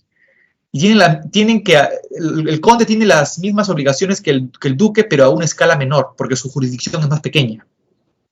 ¿Quién pesa más, el duque o el conde? Obvio, el duque, porque gobierna un territorio más amplio y además el duque es nombrado a dedo por Carlomagno, por el emperador. Es un personal de su entera confianza. Profe, ¿y las marcas? Las marcas eran 4 en total y son provincias fronterizas, limítrofes, que Carlomagno estratégicamente había colocado, por ejemplo, la marca hispánica, una de ellas, para defensa militar ante cualquier posible invasión extranjera. El marqués llevaba a cabo el gobierno de una marca, pero obviamente pues, era meramente su defensa militar. Ahora, Carlomagno quería estar al tanto de que los diferentes miembros de jerarquías políticas que él había colocado hagan bien su trabajo, y es por eso que creó a estos supervisores, los missi dominici. Eran supervisores que iban de pareja, de dos. Uno era laico, o sea, de ideas completamente libres, no religioso, y el otro era un religioso cristiano. Profe, tú dirás, ¿por qué colocaba un laico y por qué colocaba un religioso? Justamente para que ambos se fiscalicen, para que entre ambos no haya colusión. Y cuando vayan a un lugar no se hagan, ¿no? Los que pagan, les pagan por lo bajo y ya, tú estás gobernando bien, ¿me entienden? Y es por esa razón que esos enviados del Señor, o missi dominici, como se les traduce también, tenían esa función. Pero lamentablemente, damas y caballeros, hubo corrupción y estos missi dominici no hicieron su verdadera labor. Muchas veces se les compara a ellos como los Tugu y Ricuy, que son la versión de los fiscalizadores en la época del Tahuantinsuyo, ¿no? Bien, culturalmente, Carlomagno sabía que uno de los déficits más grandes del imperio era el tema de la educación. Él mismo mandó a contratar los servicios de uno de las mentes más brillantes de la época. Me refiero al señor Alcuino de York, quien llegó a ser el profesor personal del gran Carlomagno. La misma versión que Aristóteles era el profesor de Alejandro Magno. Igualmente aquí, ¿no? Alcuino de York llegó a ser el profesor del señor Carlomagno. Y mira tú, Carlomagno entendía que un gobernante preparado haría muchas veces, sería, digamos, en calidad mayor que un gobernante que no tendría pues preparación. Entonces creó, miren ustedes, los cursos que hoy conoceríamos como las letras y los números. El trivium serían las letras, son los tres caminos, ¿sí? O tres cursos básicamente, o trivium, que lo conformaría la gramática, la retórica, propiamente también, ¿no? La gramática, para el correcto escribir, la retórica, para el correcto hablar, ¿no? Y la dialéctica, para entrar en un correcto debate y encontrar, pues, después de la contradicción, la verdad. El quadrivium serían los números, ¿no? Que sería pues, la aritmética, la geometría, la astronomía y la música. ¿Ya? Ahora, ¿dónde se enseñaban estos estudios clásicos? En las escuelas de tres tipos. Palatinas funcionaban en los palacios y eran para la clase alta. Obvio que la clase alta eran los únicos que llevaban estos 7 cursos, trivium y quadrivium. Las escuelas conventuales eran para la formación de sacerdotes y propiamente estos sacerdotes más que todo estudiaban la Biblia, pero ciertos de estos cursos hasta cierto límite podían estudiarlos. Y las parroquias eran los lugares para las escuelas del pueblo, donde no se les enseñaba nada de trivium ni nada de quadrivium, solo se les enseñaba una catequesis mínima y ser más adeptos y más dogmáticos, o sea, más creyentes, ¿no? Básicamente, ¿ya? ¿Por qué entró en decadencia el Imperio Carolingio? Mira, Carlomagno, te cuento que murió en el año 814 y murió producto de una tipo pulmonía, ¿ya? Cuando muere Carlomagno, su hijo Ludovico Pío es quien asume el mando. Y su hijo Ludovico Pío tuvo a su vez 3 hijos más. O sea, esos 3 hijos de Ludovico Pío eran los nietos de Carlomagno. Y esos nietos de Carlomagno son los que entraron en las guerras civiles justamente por territorios. ¿Quiénes son? Acá está, mira, Carlos el Calvo llegaría a tomar Francia, Lotario, Lotaringia, y Luis el Germánico, Germania.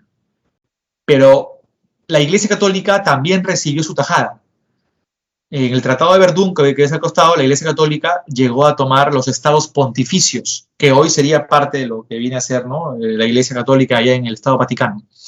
El Tratado de Verdún representó la fragmentación del Imperio Carolingio tras la derrota de Lotario en la batalla de Fontenay ante sus hermanos Carlos el Calvo y Luis el Germánico. Al final, cada uno tuvo su tajada, y la Iglesia Católica también tuvo los estados pontificios. Entonces, consecuencias, debilitamiento del poder central, el ascenso de señores locales. Esto justamente, chicas y chicos, hace que nazca ahora el feudalismo y facilitó el ingreso de nuevas invasiones, ya que no había un poder central. Normandos o vikingos ingresaron, magiares y sarracenos también. ¿Qué ocurre? Otro imperio importante es el Imperio Bizantino. Esto es lo que sobrevivió de Roma. Acuérdate que Teodosio, durante el Bajo Imperio, había dividido el Imperio Romano en el año 395 entre sus hijos Arcadio, a quien le concedió ser el primer emperador de Bizancio, emperador de Oriente, el Imperio Romano de Oriente, y Honorio, el emperador de Roma de Occidente. Ya sabemos que Occidente luego cayó. ¿Por qué le puso Imperio Bizantino? Porque Bizancio era una antigua ciudad griega,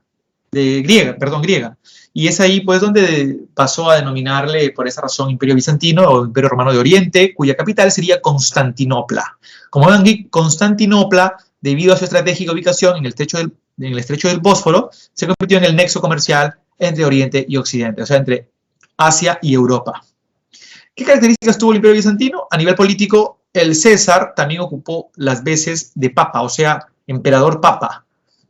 El emperador, o Basileus, ¿no? Acá está, controló tanto el Estado como a la Iglesia en el imperio. O sea, el emperador es como que llegó a ser también el papa en el Imperio Bizantino, todo porque hubo una confrontación religiosa. Acá ven, a nivel religioso, el cisma de Oriente. Esto ocurrió ya por el siglo XI, donde la Iglesia cristiana ortodoxa se separa de la Iglesia católica, naciendo de esa forma una religión griega, propiamente, en el Imperio Bizantino, ¿sí? Una religión griega que verdaderamente, pues, consideraba a la Biblia de una manera, tomaba a la Biblia como debía ser, sin la corrupción que la Iglesia verdaderamente desarrollaba. Por eso hubo esta separación. y el Papa católico no tenía ninguna injerencia sobre el Imperio Bizantino. En el Imperio Bizantino el Papa era el mismo emperador. A nivel cultural, el sincretismo de elementos griegos, romanos y orientales, gracias al comercio que hubo, ¿no? Bueno, chicas y chicos, el César o emperador más importante de todos en el Imperio Bizantino fue Justiniano. Acá está, fue el más grande emperador bizantino y logró la máxima expansión territorial del imperio, la construcción de la Basílica de Santa Sofía, una de las iglesias más impresionantes de todas, y la elaboración del Corpus Juris Civilis, que es todo el derecho romano que él lo preservó. ¿Cómo terminó esto, no? El Imperio Bizantino, pues por la toma de Constantinopla después de casi 1000 años. El Imperio Bizantino, chicas, chicos, duró todo lo que la Edad Media fue, ¿no? Fue la captura por los turcos otomanos liderados por Mehmed II en el año 1453. Ustedes saben que cuando el Imperio Bizantino cayó, también terminó la Edad Media. O sea, el Imperio Bizantino es toda la Edad Media también, ¿ya? Bueno, el Imperio Musulmán, damas y caballeros, culturalmente, ¿qué logró el Imperio Bizantino? Culturalmente, preservar todo el conocimiento greco-romano. ¿Dónde? En una de las bibliotecas más importantes de todas, la Biblioteca de Santa Sofía. Además que Justiniano elaboró el Corpus Juris Civilis, rescató lo más puro del derecho también, ¿no? Están los grandes aportes. El Imperio Musulmán es el Imperio Árabe. Se localizó en la península de Arabia, vean, en el Cercano Oriente, y todo empieza cuando este territorio está lleno de diferentes cultos. Hay diferentes dioses, divinidades. Pero Mahoma llega a ser el profeta al que se le aparece el arcángel Gabriel. Acá hay un gran parecido con la religión católica. Y Gabriel le dice, ¿no? Tú eres el elegido para que lleves ahora la palabra de Alá. Y si todo aquel que cree en Alá se rige a todos estos principios, se llamará musulmán y habrá nacido la religión del Islam. Y es ahí donde el profeta Mahoma se siente, pues, ¿no?, empequeñecido con todo este encargo tan importante que el arcángel Gabriel le ha dado, y empieza la difusión de esos principios en la ciudad más importante de todas. ¿Cuál? La Meca. La Meca era la ciudad donde había el comercio, la corrupción, todo este tipo de aspectos importantes, ¿sí?, de lo comercial y político, pero los diferentes sacerdotes de otros cultos, al ver que Mahoma estaba ganándose a toda la gente con los principios que difundía, lo querían matar. Es por eso que Mahoma tuvo que huir, y esa huida se llama la Égira. En el año 622 migró desde la Meca hasta Medina, solo que esta ciudad que ves acá en el mapa, Medina, se termina llamando Yatrib.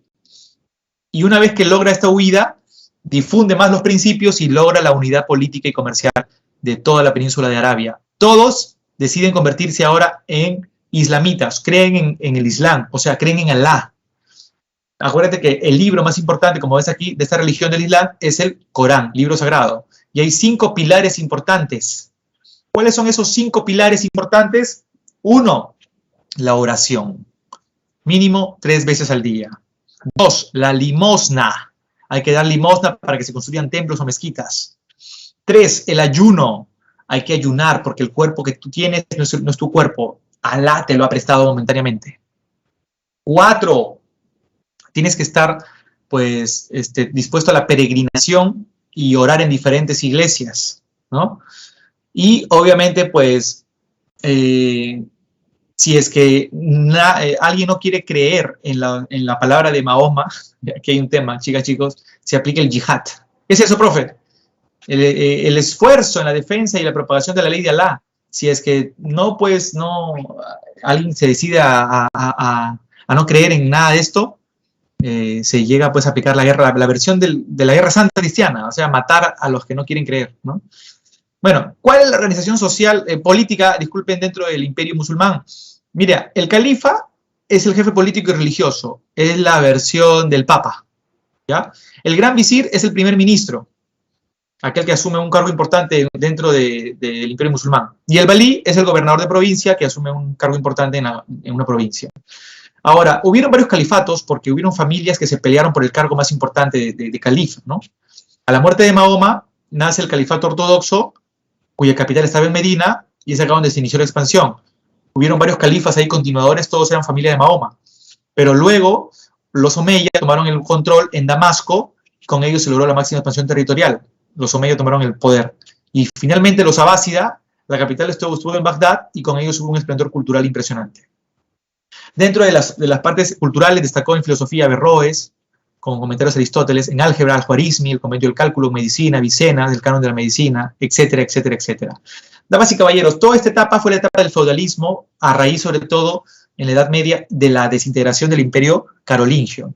Como ven, el feudalismo es el sistema económico, político y social sustentado en dos grandes pilares, la propiedad y el trabajo que se obtiene con la producción de la tierra, el usufructo de la tierra.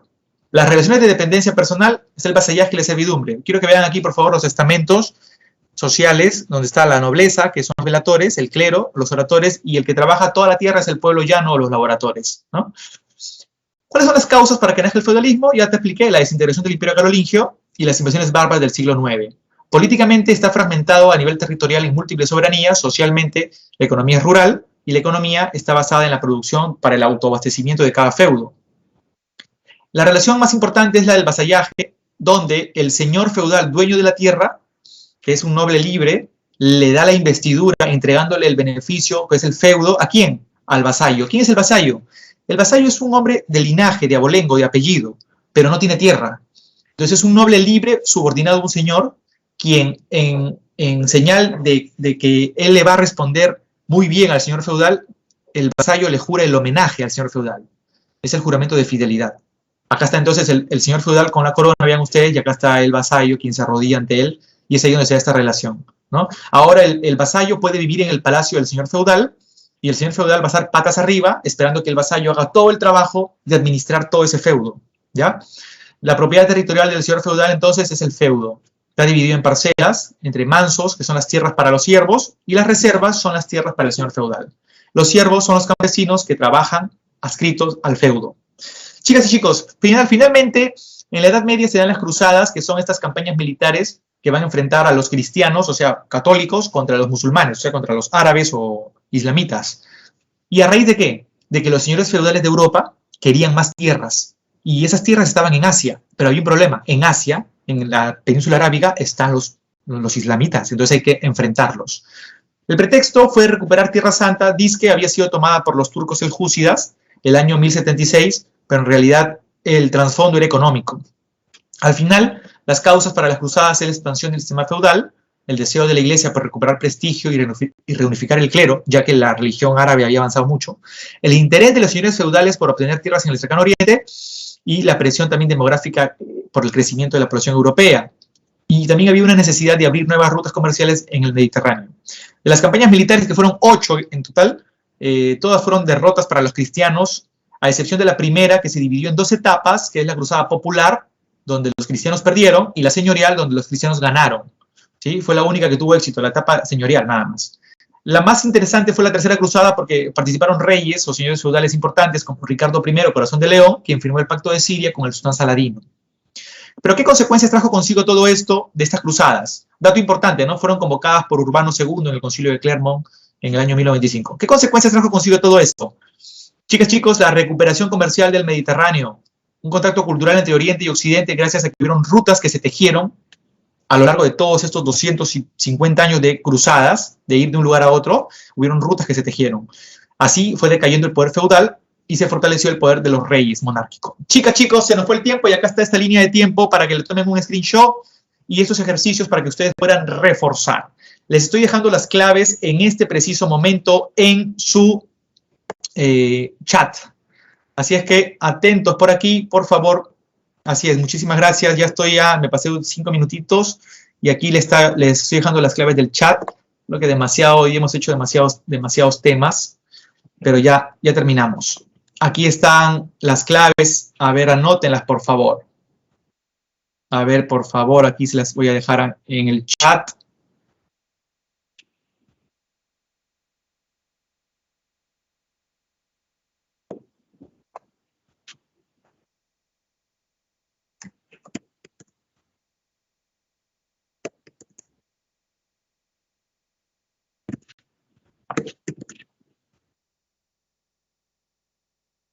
Ahí está. Chicas, chicos, muchísimas gracias y conmigo será hasta la próxima semana. Refuercen el tema. Cuídense bastante.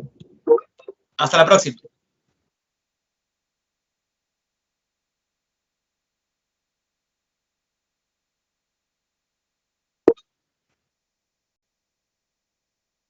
Nos vemos, Diego. Un abrazo. Cuídense mucho.